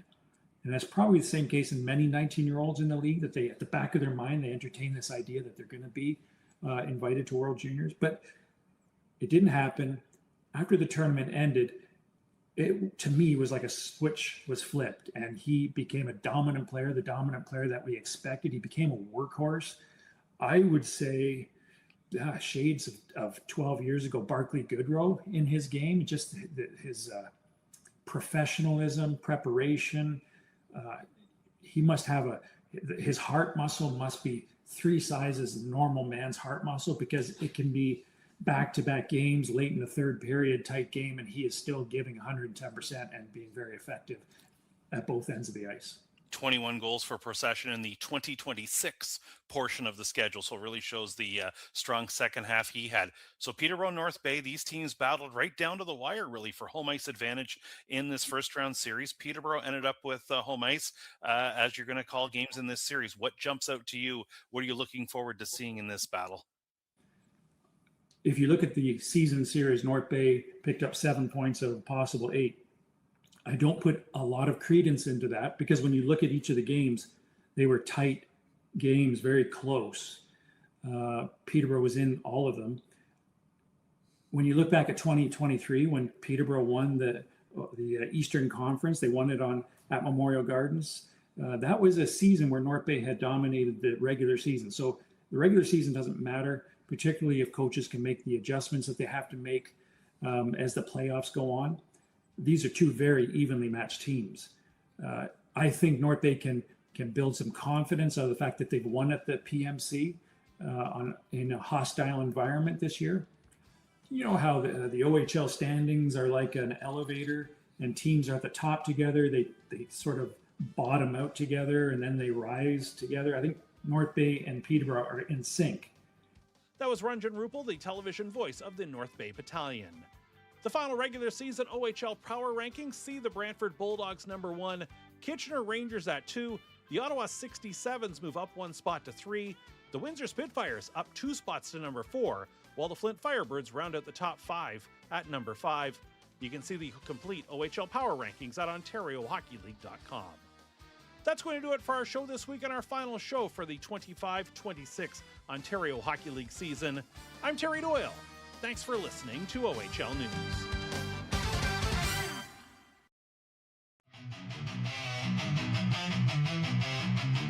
Gunning that one forward, finds Carter Lowe through the neutral zone.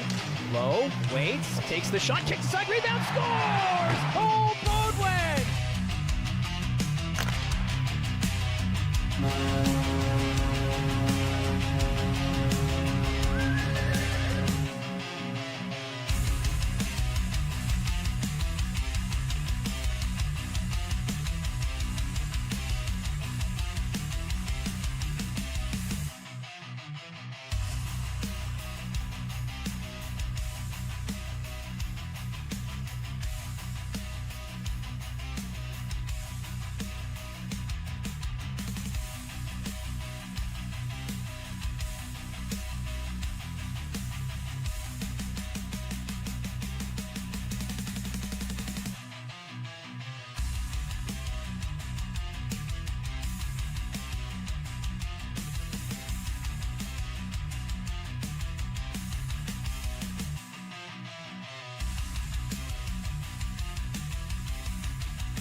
So it's the second intermission here at the Meridian Center. Gene Pereira having some issues with his headset as we get just about set for the third period of play. And I saw in the chat Richard mentioning he didn't realize Josh was calling the game today. And yes, it isn't an April Fool's joke. Mike Poirier is sick. He was planning to do the game, and then wasn't feeling too good when we got here. Lost his voice during the interview. So he did color for the first period, and then turned things over to Mr. Microphone and I. And he's got, look at his other ear. Oh, man. It won't snap back.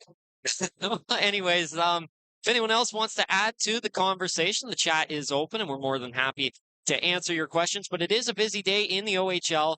6 other games in action, including the Windsor Spitfires, who still lead over the Guelph Storm 1-0. Last I checked, it was 1-1, so it looks like there was a goal called off there for the Guelph Storm.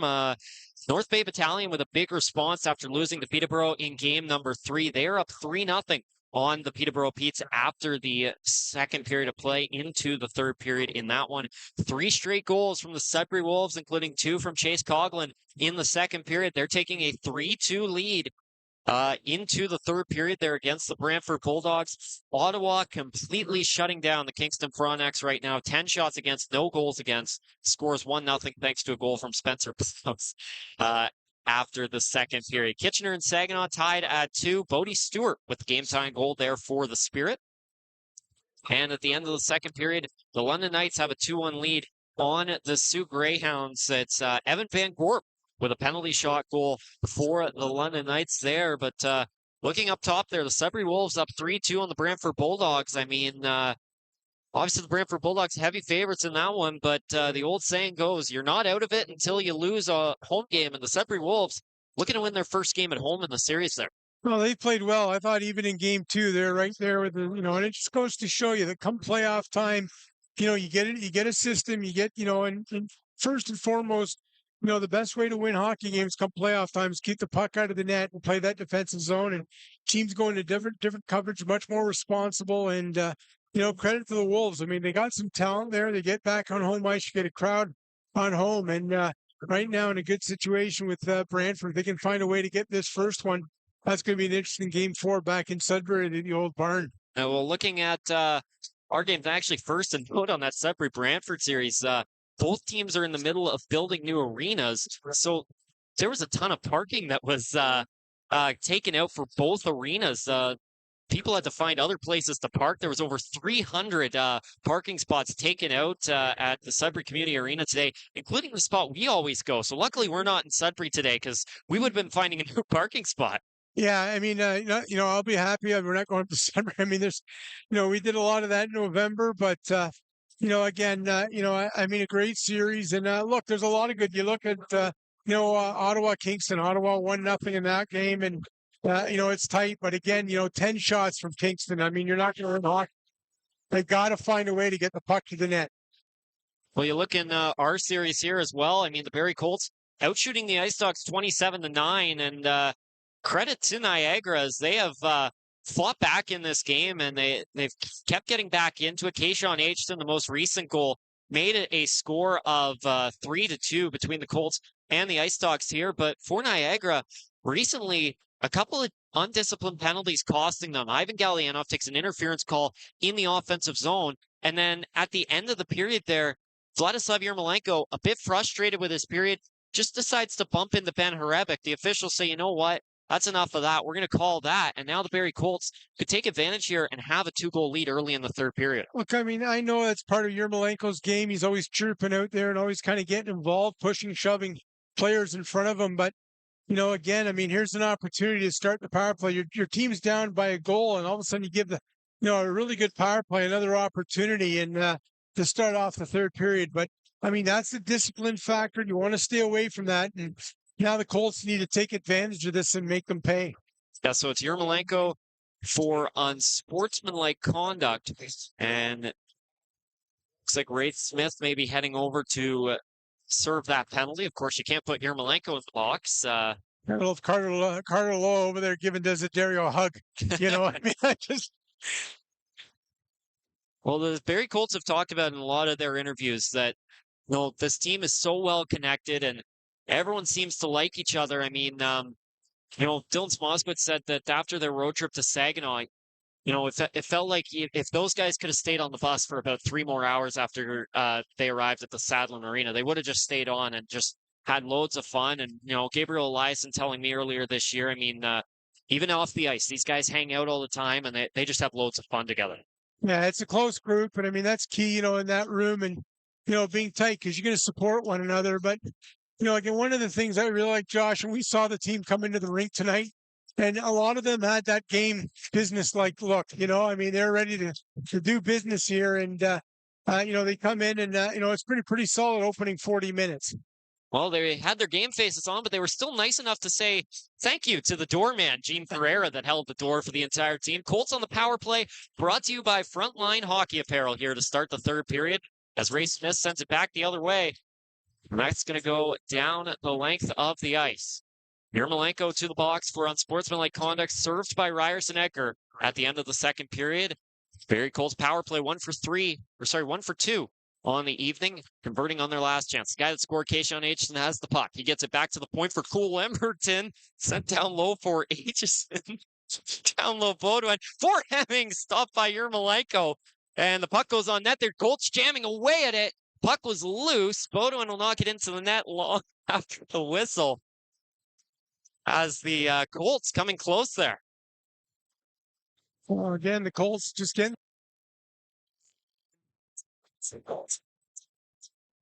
in control. Minute 16 still remaining on this power play for Barrie, and they get the second unit out there. And opportunity. Look at Gardner. I mean, he's always out there talking to his winger, setting things up before the draw. 16 left of the power play. Wilmot goes back to the point for Von Richter.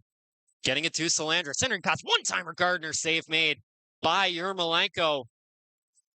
Couple saves there for Yermolenko. Colts getting out, or out shooting the IceDogs 28-9 here in the third period. The Colts getting the guy in the middle of the ice, the bumper, and that quick shot by Gardner.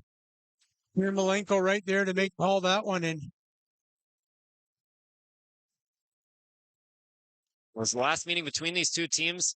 Colts second unit had a pair of power play goals in the third period to help them to victory. The IceDogs took the lead into the third here in the Meridian Center, but the Colts won that game. Salandra waits, shoots, blocked by Tiller. That goes up and out of play.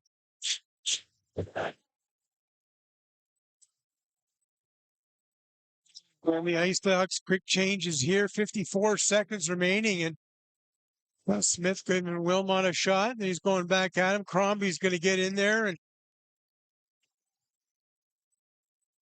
Smith always trying to, get under the skin, and Wilmot doing a good job of just ignoring that. And on the power play, you don't want to kind of get caught in retaliation. Well, Wilmot gave a little tap to one of the IceDogs players after the whistle. Chris Barch was looking for a penalty on it. Von Richter to Salandra. The point, waiting. Salandra steps up, shoots, scores! Joe Salandra with a power play goal, and the Barrie Colts have extended their lead 4-2 off of back-to-back power play markers. Well, there you go, right? You make them pay. Yermolenko, takes the bad penalty at the end of the second period, and again, the second unit, and a quick shot, and you capitalize. That's what you got to do. You got to make them pay. The Colts back-to-back power play goals. A little bit of breathing room here right off the hop, and Salandra just great patience. Wait. Step in right into the dot there, and just right over through a screened Yermolenko over the right pad. First career playoff goal for Joe Salandra. Chris Barch still giving it to the officials. Not happy with the fact Ben Wilmot wasn't called for a stick chop after the whistle on before the face-off, which Salandra scored on. But like you mentioned, Yermolenko takes the undisciplined penalty. The Barrie Colts take advantage, 4-2. With 18:40 to go in the third period. Still plenty of time for the IceDogs to fight back, as that's going to go down the length of the ice for an icing. And now Haoshi Wang giving a shot to Zabeski after he collided with Blake Barnes, as these two teams still seeming to go at it here as we carry over into the third period.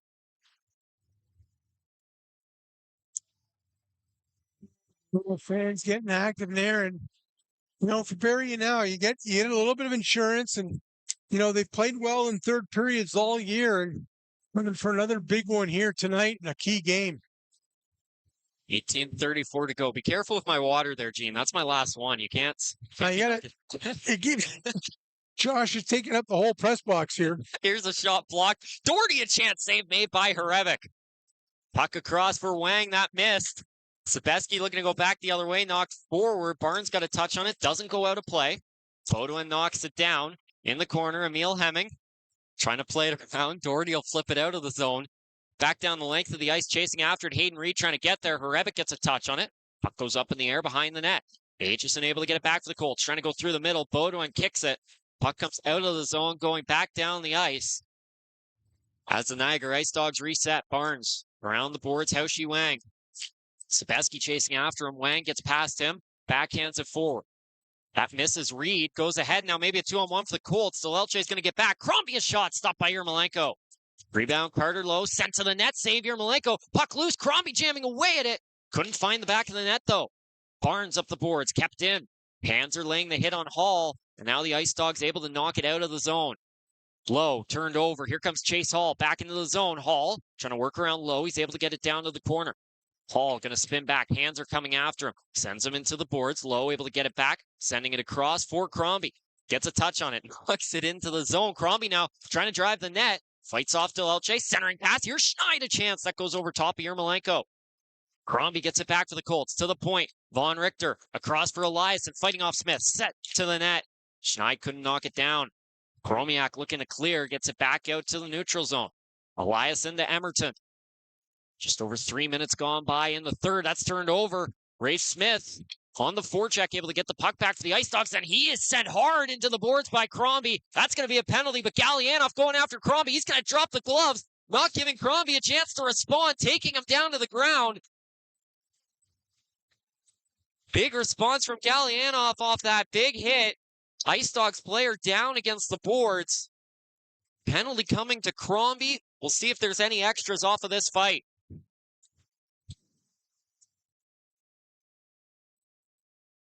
Oh, Gallianoff obviously is going to get a gate. Oh, no, I mean, goes Gallianoff, and he immediately got on top of Crombie, who just kind of tried to stay away from it. A big hit from Crombie on Jakub Chromiak, who's still down, and did look like it was potentially from behind. So got to wonder if we're going to get another review here from the officials. And they are taking the headset off. And yes, it looks like Calvin Crombie maybe getting assessed a 5-minute major here, at least for now. Sorry, that was Rafe Smith down on the ground. He's back up to his feet. Getting helped off. Giving a chirp to Calvin Crombie now.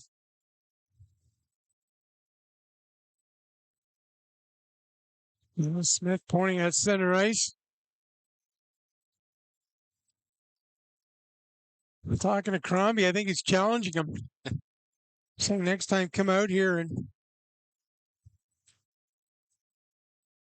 Oh, that's second time in this contest that we got a review for a 5-minute major. Mike's jumping for joy.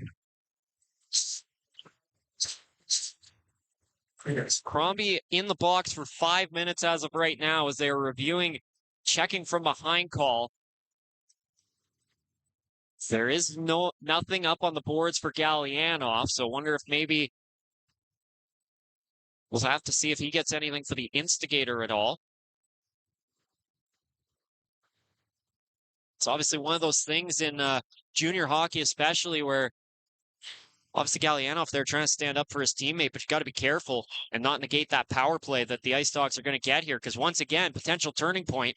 Colts with a power play goal to make it a 2-goal game, but Niagara, they get 5 minutes here. It's right back in it. Well, it'll be interesting to see. I mean, Gallianoff, he threw at least 10 punches in that one, and Crombie kind of stayed away from it after the hit. And so it'll be interesting to see what the end result on is it obviously with determining whether it's a 2-minute or a 5-minute to Crombie, and then, what's Gallianoff going to get? The officials continuing to look at it here. We forgot to bring our timer that the Rogers TV crew is always able to provide us to count down how long these reviews seem to be. But Colts and Ice Dogs, there's been lots of reviews. You remember game 68, there was about 4 reviews as now Crombie with some words for Gallianoff across penalty box. The official coming over to tell him to calm down. And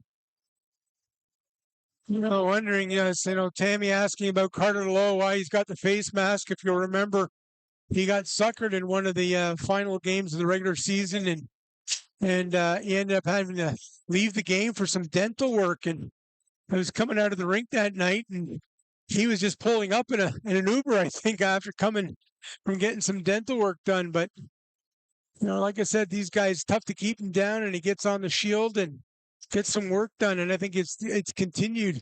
There's been some dental work to continue there that getting the mask to make sure that's protected. I think the whole gang was out there that night. Me and Mike were leaving, and then you came out, and Carter Lowe was coming back. That was after the fight with Henry Doucette, where Lowe kind of tried to say, let's go, and Doucette was waiting, and then just dropped the gloves out of nowhere and fired a big punch. So let's be honest, it was a sucker punch. Oh, yeah. It was a sucker punch, and Carter Lowe even said that after. And looks like we're about to get our decision here. Alvin Crombie's still in the box for now, and I think the official just told him he's getting the gate.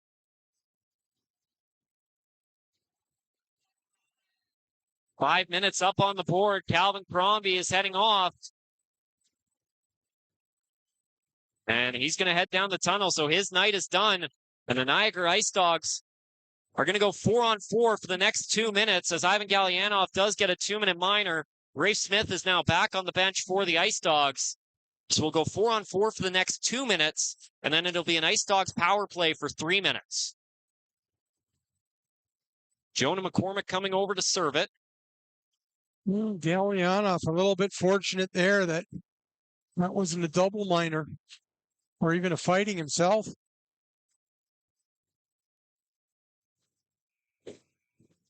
Well, there's no doubt that Galyanov was fighting in that. I always wonder about, they give the guy a minor, he's throwing every punch he can. Well, the IceDogs need someone to serve because Galyanov's getting 2 for instigating and 5 for fighting, plus a 10-minute misconduct. So he'll have to sit the rest of the game as there is only 16:44 left. Alex Hage will come over and serve that. Galyanov obviously just trying to defend his teammate there, but fires on a defenseless Crombie there who wasn't exactly returning punches. So we'll go 4-on-4 for the next 2 minutes, and it's the IceDogs' third power play of the night. They are 0 for 2 so far. Lots of open ice here. The Colts scored on the opening 4-on-4, and they got the puck now, and here goes Cole Beaudoin. Trying to get around Chromiak. Beaudoin to the middle, knocked off the puck. IceDogs will get it back. It's still Elche. Elche stepped up, trying to fight off Beaudoin. He's able to get it forward. Ryerson Edgar to Chromiak through the middle, slides it across. Edgar catches up to it, drops it back to the point del Elche. To Patterson. Riley Patterson through the middle. Down low. Del Elche denied. Rebound loose for Edgar. With the puck knocked down behind the net. Edgar to the point for Chromiak. Knock up Chromiak. Spinning back, coming out, regrouping. 4-2 for the Colts. Ivan Galyanov, Calvin Crombie, their nights are done. Galyanov, 2 for instigating, 5 for fighting, and a 10-minute misconduct. Calvin Crombie, 5 minutes for checking from behind. He gets a game misconduct. So we go 4-on-4 for the next 58 seconds and 3 minutes of a Niagara IceDogs power play. And that'll come out of play. And keep in mind, of course, this is still a 5-minute major against Crombie, which means if the IceDogs score, they can just keep scoring until the power play ends. Well, the Colts with the advantage in the specialty games market so far. The IceDogs able to make up some ground here, but Barrie with 2 power play goals. They've been good on the penalty kill tonight. A huge one coming up here. Off the face-off, puck in the corner. Hall pinned to the boards against Hanser. Doherty now knocked off the puck by Wilmot. He goes down. Colts look to use the numbers going back the other way. Hanser up the wing, battling with Barnes. Hanser's taken down. Puck goes to the corner. Salandra out to the point. That misses Passmore, and it's going to come back out the other way. Looking out of town, I can confirm the Windsor Spitfires have won 2-1, so they will take a 3-0 series lead into their next meeting with the Guelph Storm at the Sleeman Center. Hanser for Passmore. Up the wing, backhanded into the IceDogs end, down behind the net. Aoshi Wang. Chased by Salandra. He'll spin back. 10 seconds left in the penalty to Galyanov. Then it'll be Alex Hage out of the box and a IceDogs power play. And Niagara, they're just going to kill clock here and wait until they've got the extra man. IceDogs power play, 0 for 2 on the night. Opportunity to get back in this one, maybe make it a 1-goal game, potentially even tie it or more. Here goes Ryerson Edgar into the zone. Gives off. Noah Reed back to the point. Chromiak down low. Noah Reed spinning back, taken down by Lowe. Puck goes down behind the net. Von Richter Tried to flip it forward. Aitcheson looking to clear. That's broken up. Von Richter fights off the pressure. Gardner able to clear it. The puck will go back down the other way. 2:30 left in the power play. Yermolenko leaving it there for Chromiak. They'll bring it forward. Thinks about the draw play. Now comes forward. Hayden Reed up the wing. 3-on-2 into the zone. He's upended by Von Richter. Zabeski off the boards, and the Colts send it right back the other way. Edgar behind his own net. Stops up on Schneid, giving off to Chromiak. Not much going in the first minute of this IceDogs power play. Chromiak fakes the drop pass again, gives it to Hayden Reed up the wing. He'll send it in. Puck goes around the boards. Noah Reed is there. Sent into the boards by Eliasson. They'll come up the wing. Zabeski looking to get it out. Hage able to keep it in. Patterson back to the point. Jakob Chromiak back to Patterson. Coming down low. Drops it back. Chromiak again. Fanned on the pass across. Was looking for Noah Reed. Now he has him. Reed waits. Chromiak steps up across. One-timer Patterson stopped by Hrebeck. Rebound Passmore. Dumped a man out in front. Looked like Hayden Reed. Patterson to the point. Chromiak fakes. Getting it down low. Trying to get the shot off there. Hayden Reed can't. And the Colts will clear it back down the other way. Minute and a half left in the power play. Blake Barnes up ahead for Wang. Second unit out for the IceDogs. Colts respond with Bodo and Hemming and Aitcheson. Von Richter out there as well. Against the boards, Von Richter sends Hage into him. Down in the corner, Aitcheson trying to get it back. Still battling against the boards. Von Richter for Bodo and sent right back down the other way. Barrie Colts calm as can be on this penalty kill. Not letting the IceDogs get much going. Only one shot in the period so far for Niagara. 12:37 to go in the third. Barnes up ahead. Edgar into the zone. Back out on the ice. Ryerson Edgar sent into the boards by Von Richter and Aitcheson. He's going to clear it all the way down the ice. Colts will get fresh penalty killers out. Yermolenko leaves it for Barnes. IceDogs power play. They've been better in the playoffs, but not much going tonight. Noah Reed looking for Edgar. Knocked off his stick. Reed getting it back. Knocked to the point. Here's Spencer. Noah Reed stepping up, spinning back. Going to the point, Spencer. 20 seconds left in the power play. Reed waits to the point. Wang steps up, shoots. That goes wide of the net. Rebound loose. Hrebeck able to gather it. We'll get a whistle. We'll get some rough stuff. Eliasson and Spencer go at it. Lowe and Edgar involved as well. Eliasson had his helmet knocked off from him. See if any penalties come from this. Is everyone all tied up? 11:53 to go. 9 seconds left in the power play. Well, nice job by Hrebeck there. That puck coming off the backboards and hauls that one in with a couple of red jerseys right on the doorstep. Again, 11:53 remaining, 4-2. You know, for both these teams, you don't want to take that critical penalty. And 9 seconds remaining now in the major to Crombie.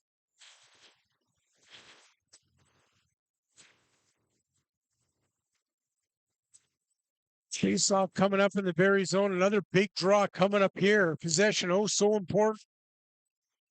It's like Bowden's going to take it for Barrie. And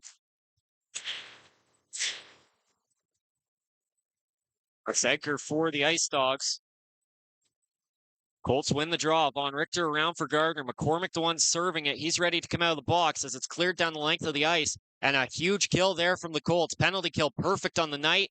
And they remain that despite 3 minutes of power play time for the IceDogs. They've still only got one shot in the period. Bodoin tried to put it out front for Salandra. That was knocked down. IceDogs look to go back the other way. Reed to the middle. Salandra got a touch on it, and the puck goes to Desiderio. Desiderio turned it over. Here's Edgar. Maybe an opportunity. Standing pass. Oh, Reed stopped by Hrebeck. Big look there for the IceDogs on the 3-on-2. And now Newton and Edgar will get into it in the middle. Ryerson Edgar. Lots of skill, but he doesn't shy away from the physicality either. Well, Noah Reed right in the slot there and a big chance. Nice job by Hrebeck. The gun come right out to that top of that blue paint. Take away the angle, and he hauls it in. A veteran netminder has made a couple of big stops here. What a huge penalty kill for the Barrie Colts there. 3 minutes Niagara power play, and special teams have been so good for the Barrie Colts. They get their big man back. He gets a big power play goal. 2 power play goals on the night. The penalty kill. Niagara scoreless on their power play opportunities, and it's been the difference. 2 power play goals for Barrie here tonight. And they're able to shut down Niagara on their opportunities. Looking out of town, the Sudbury Wolves, they're currently up 4-3 on the Brantford Bulldogs with 6:49 to go. JC Lemieux made it 4-2. Adam Yurchek on the power play responded, so still a tight game there. As well, Ottawa has a 2-goal lead on the Kingston Frontenacs. North Bay up 4-0 now. Looks like they're going to take game 4 against Peterborough to tie that series at 2 apiece. No, only the one series has been a complete blowout. That's Owen Sound, and everything else has been pretty competitive. An interesting first round of the OHL playoffs, including this matchup, the 2 versus 7, the Colts and IceDogs. 3 really entertaining games. Here's Tiller on the point. IceDogs trying to get back in this one, down by 2. Monks to Hayden Reed. That's broken up. Niagara wants to get going. He needs to start getting shots on net. 11 in the game total, 2 in the third period. Puck knocked back out the other way. Hao-Shi Wang sending it right back in. Collides with Gardner and Wilmot. Rebick leaving it there for Von Richter. That was deflected, and that'll go up into the crowd once again with 10:55 to go. And Gene, yeah, the IceDogs, they've been able to score 2 goals on Ben Rebick on 11 shots, but as Ethan Zada told me back in January, they have a hard enough time beating Ben Rebick when they put up 40 shots on net. So they need to start getting some looks here. No, they need to. I mean, you're going to have to start opening things up a little bit here as this time moves along. And, you know, for Barrie, again, it's that experience, and especially on that back end, and able to keep things clear in front of Ben Rebick and, you know, keep them good opportunities. I mean, that's what, you know, Dylan Smosquit said. We're at our best when we're tough to play against and we limit other teams' opportunities, and they've done that here tonight. Off the face-off, Ryerson Edgar with the puck, cutting to the middle, may have some space. He's taken down. No call on the play, though. IceDogs able to keep it in the zone. Hage off the boards, putting it down behind the net for Smith. Sent into the boards by Aitcheson. Back the other way, Gardner just flipping it down the length of the ice. Will it have enough? Yes, it will. With 10:33 to go. That IceDogs crowd was looking for another power play there. Edgar went down through the middle. The Colts were able to negate that scoring opportunity. I think for Barrie now, again, you know, you got a 2-goal lead, and it's about playing smart, not giving up odd man rushes. You don't have to take the chances and just play it smart. Try to get that puck out of the zone. Well, easy, simple plays out of your zone.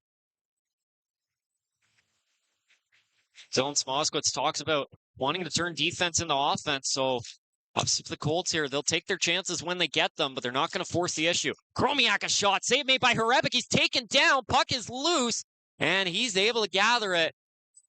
And obviously, goaltender down. You know there's going to be a scrum out front, especially with the way this series has gone with the 2 netminders. Doherty involved there. Riley Patterson as well. Well, again, Niagara's got to find a way to get to the puck here, and it's just a simple play. Get some bodies in front, get the puck to the net there, and Rebick with all sorts of traffic, able to get up and over that one.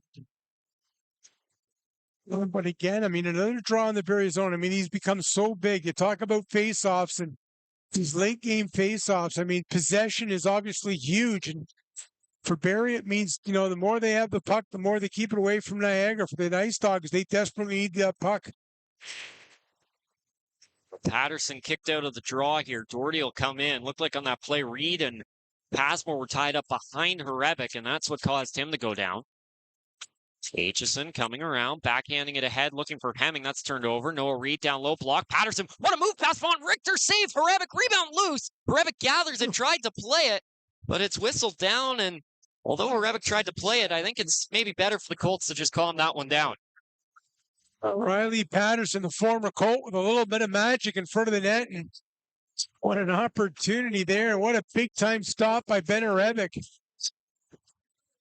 Patterson was so good in that third period in game 2, and fairly quiet before that, but he's trying to get his team back in this one. Already a goal tonight. Beautiful move there. He's got the puck. Patterson shot over top of the net of Rebick. Rebound comes up the board. Noah Reed, that's broken up. Hemming flips it back out the other way. Liam Spencer chasing after it. So is Chromiak. Spins it forward. Zabeski with a big hit on Chromiak there. Back the other way comes Niagara. Hage into the zone, knocked off the puck. Hemming fighting with Edgar, knocks it free. Von Richter, though, the trailer, able to help out there. Colts unable to get it back. Edgar down in the corner. He's tied up by Von Richter. Hage nearly able to get it back. Von Richter plays it to Aitcheson.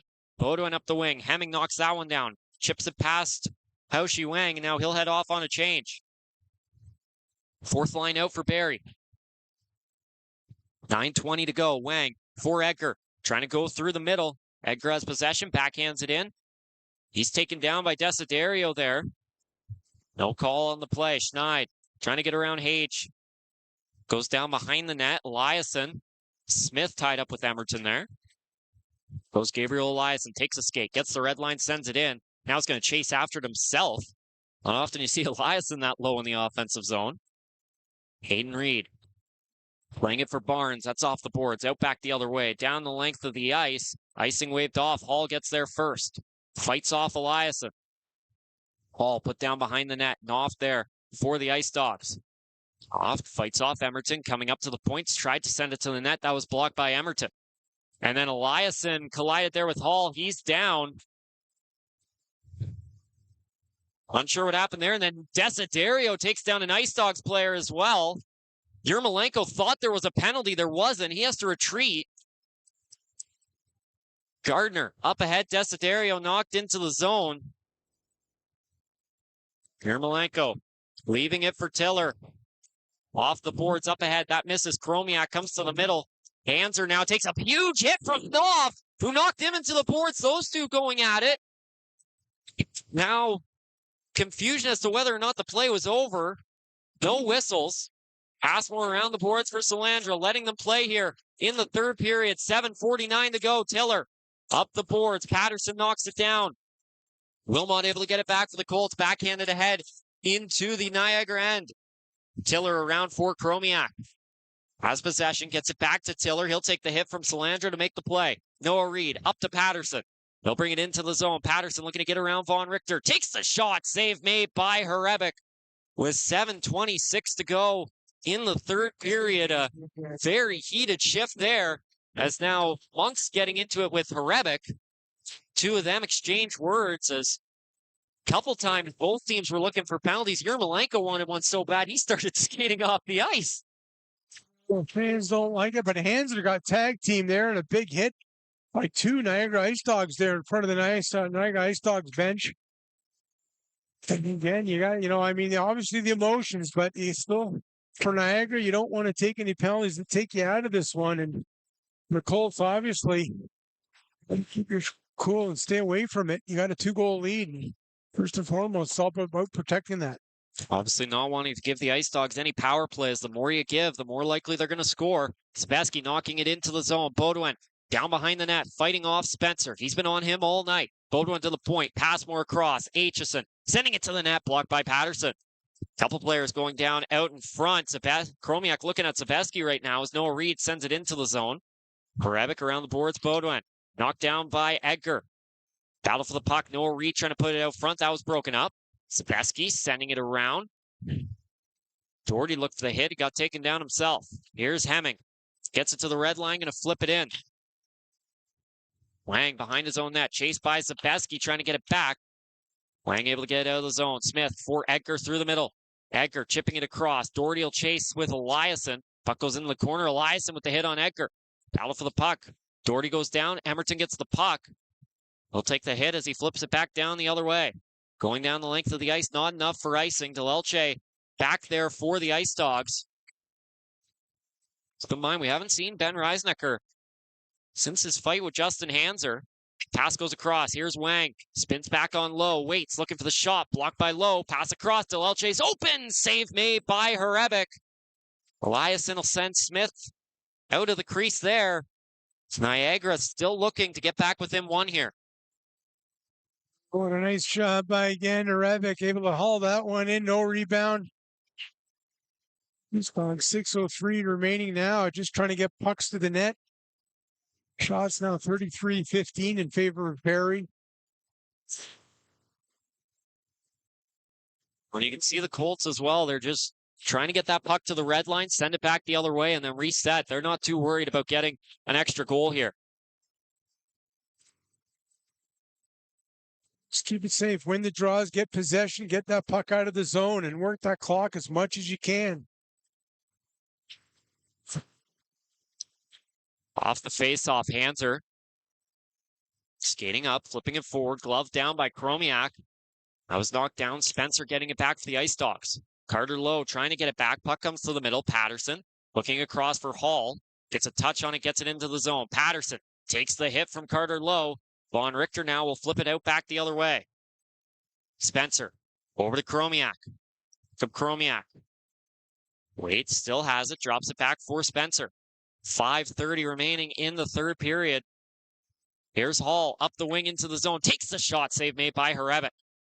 Von Richter up the boards, but not out. Spencer to Patterson, sending it to the net. Hrebeck able to make the save once again. 5:20 to go. We've reached the final TV timeout of the game, and the Barrie Colts have the lead. It's 4-2. Again, Hrebeck doing a good job. Chase Hall there in front of the net there, trying to create a screen, and Hrebeck able to track that one all the way in for the point. Then the Colts, you can see Dylan Smoskowitz reminding his club, look, he's playing smart here. You don't want to give up odd. There's no reason to give up odd man rushes to take it. And I like the Colts. You can tell that in their game right now. They're just get the puck out of the zone, flip it if you have to, work that clock as much as you can, and make sure everybody's back. For Niagara, they're going to have to find a way to really open things up here and start pressing time.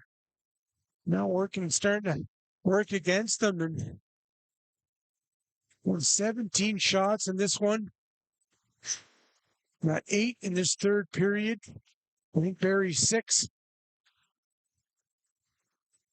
Well, looking at the out-of-town scoreboard, North Bay has won to even that series up at 2. Ottawa has won to make it a 3-0 series lead. Saginaw Kitchener going to overtime. 50 shots for Kitchener. What a game from Stepan Shurigan in net for the Spirit. And meanwhile in Sudbury, the Wolves have tied the game in the final minute. Jan Hoven makes it 5-5. They're going to overtime.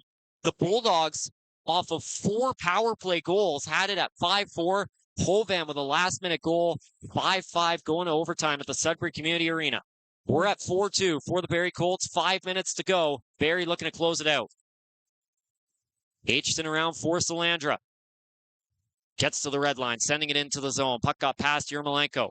Gardner sent down low behind the net and around to Wilmot. He'll try and chip it to the net. That goes wide of Yermolenko. Rebound Salandra. Leaves it down low. Wilmot runs in the wing. Who gets it ahead for Hayden Reed. Trying to get around Gardner.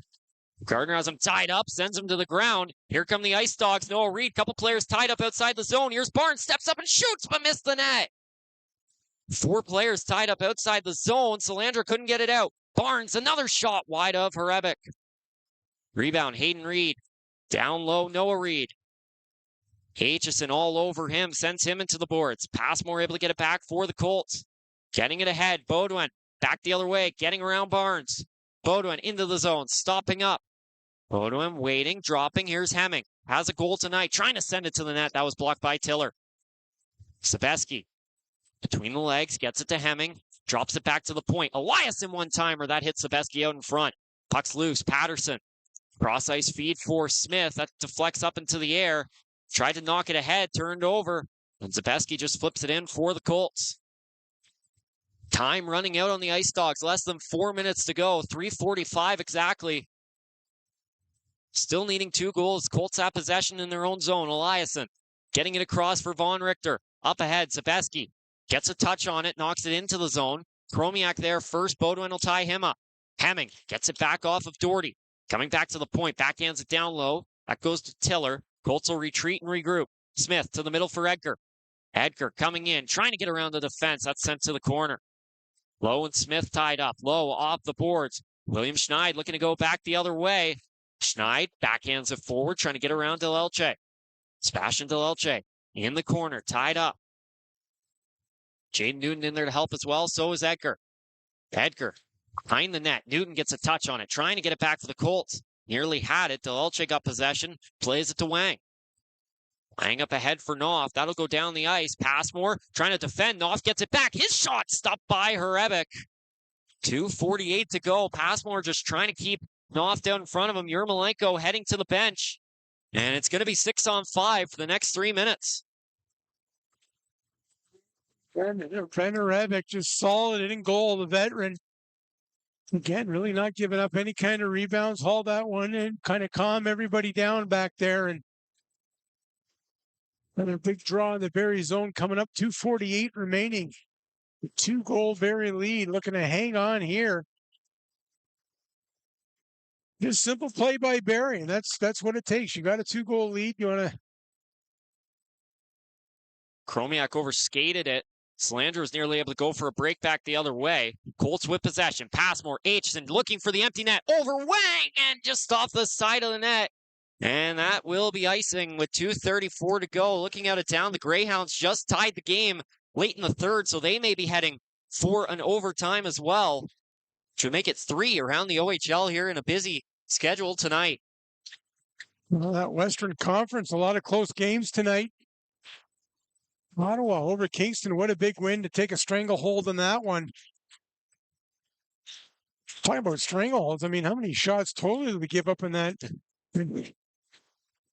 Well, Kingston was able to sneak out a goal late, but Matthew Henderson on the power play made it 3-1. Here goes Salandra back the other way across. Ben Wilmot with the empty net, flips it back, but Salandra couldn't get there.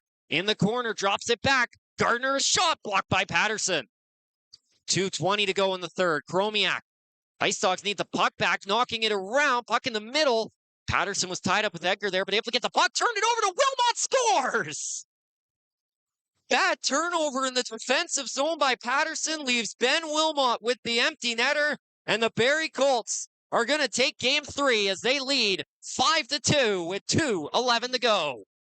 Well, just good pressure up front by Barrie, and Wilmot able to get that turnover and put it into the empty net. And I mean, what a really strong third period. It starts, Yermolenko takes the undisciplined call at the end of the second period. The Colts capitalize on the power play, and just a really solid third period here by Barrie. You get the 2-goal lead. You don't have to take chances, just methodical here. Another strong third by Barrie, and in position now to go ahead 2-1 in this series. On that play there, Barrie just relentless. They can't get it to Salandra initially, but they keep fighting, not letting Niagara get it out of the zone. And then Patterson tries to play it through the middle, and Wilmot sitting right there, finds the back of the net. Wilmot empty net unassisted, and the Barrie Colts lead 5-2. Puck goes down the length of the ice. Jonah McCormick has possession, has space, flips it to the net. That goes over top of Yermolenko.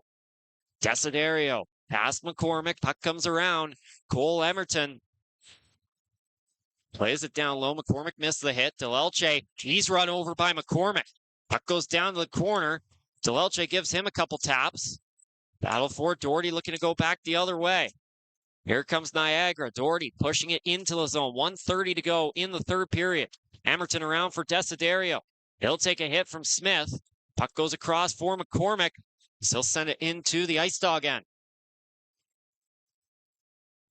Ben Reisnecker in his own zone. Just slow things down. Obviously, both teams now, as Stepeski has words for Yermolenko again. Just not wanting to take any stupid penalties, not trying to return anything into a suspension. Of course, for Niagara, no Robrick, no Zada. Can't really afford to lose any more players. Scrum in the corner. Both teams continue to battle for it. 45 seconds to go. Best time of the night at the Meridian Center. If the IceDogs score, people get free cheeseburgers. Delelche steps up, sending it across. Here's Barnes, waiting. Still has the puck. Stepping up, Barnes shoots, and that goes over top of Hrebic. Delelche knocked out of the zone. Carter Lowe looking to go back the other way. Barnes will get there, knocked down. Yermolenko came out of his net, but what a block right out in front by the IceDogs defense. Delelche and Barnes come sliding in to save Yermolenko, who tried to come out of his net. And, of course, Mason Zabeski has a few words for Yermolenko after that. Well, what a play by William Schneider. Went around and turned around and thought he had the open net, but big time play here. 20.7 seconds away. The Colts will come away with a big game 3 win here. And hey, Niagara battled back. The Colts again, that calmness there. They're able to get a power play goal by Kashawn Aitcheson. That's going to prove to be the winner here tonight. The Barrie Colts, it didn't take long for them to get home ice back. Puck played off the boards. McCormick with a hit on Reisnecker.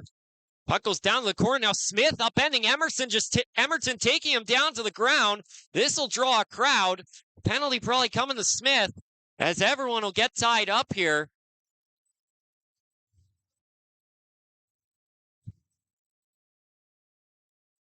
Grace Smith going after Cole Emerton there. Well, again, I sound like a broken record here, but you got to stay away from this.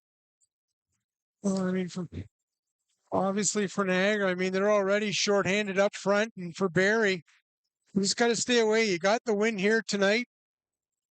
Take that. And don't let them kind of goat you into anything that's going to get you in trouble. And just a little bit of frustration there by Smith, and he's going to go to the dressing room here with 10 seconds remaining. And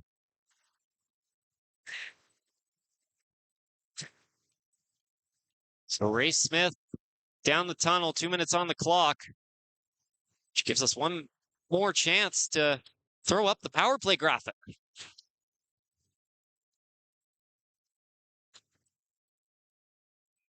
Colts to the power play, although they only have 4 players out there now. Emerton will join. And just a reminder, this power play, no matter how short it is, brought to you by Frontline Hockey Apparel. Newton on the face off against Doherty. Newton wins the draw. Back to the point. Emerton, a shot. Save made by Yermolenko. And now Reisnecker and McCormick tied up again. And we're far from over here. Newton taken down. Knopf goes after Desiderio. Hands are getting involved as well. Newton now going at it there with Doherty out in front of the net. Yermolenko's gotten the safety. McCormick doesn't even have his jersey on anymore. Newton and Doherty will give each other taps. As now Spencer going at it in the corner with Hanser. He has him in a headlock. Desiderio and Knopf out at the neutral zone. Unfortunately, Ben Harebic is just sitting down, so we're not going to get a goalie fight. Reisnecker sent down the tunnel. As Spencer will go down as well. See if a couple Colts get sent off too. Now the yard sale out in front of Yermolenko's net. 4 sticks, 2 helmets, a puck.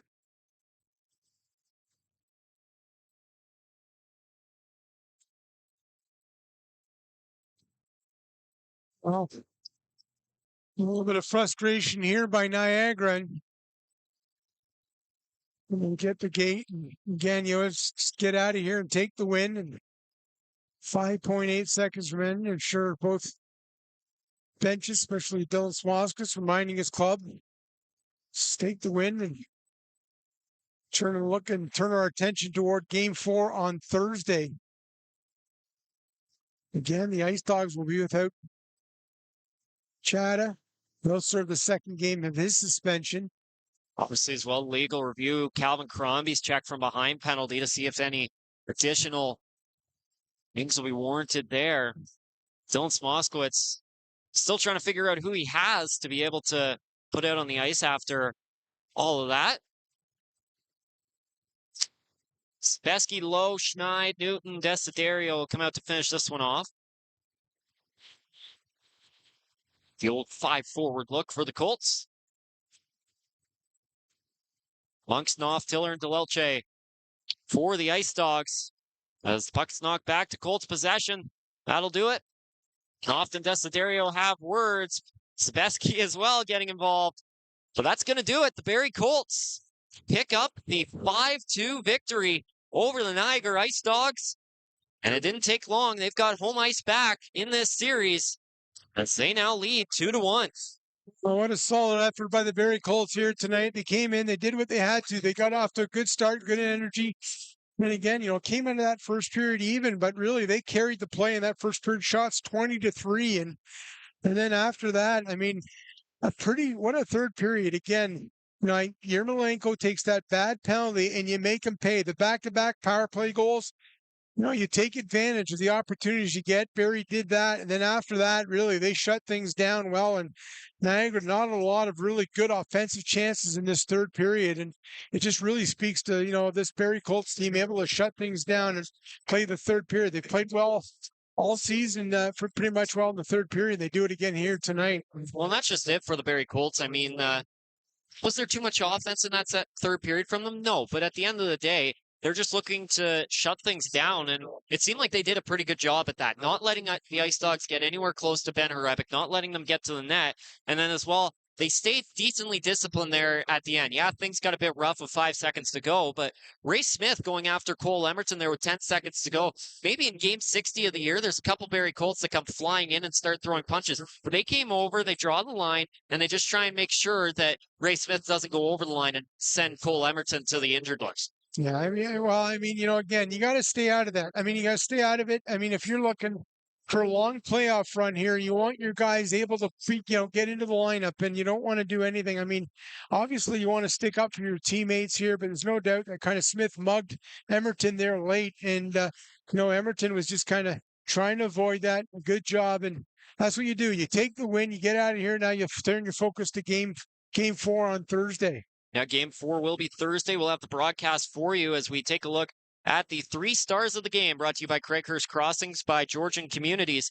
New homes, minutes from North Barrie, where inspired living meets small town charm. The 3rd star of the game from the Niagara IceDogs, Riley Patterson, with a goal and an assist, a goal, no assist. He was a -1 on the night. Ben Wilmot, a goal, 2 assists. He was a +2 on the night. And then your top star of the game, it's overage forward Brad Gardner, a goal, 2 assists, a +2 as well. And that second line, a big game for them tonight. Salandra, a goal, Wilmot, a goal, Gardner, a goal. And, you look back on the trade deadline. Dylan Smoskowitz, he starts with Wilmot on that top line. They look really good. He still changes things up. He goes to Wilmot on that second line, and he says he said it just added another element to their game. And you really saw that tonight from the Barrie Colts second line.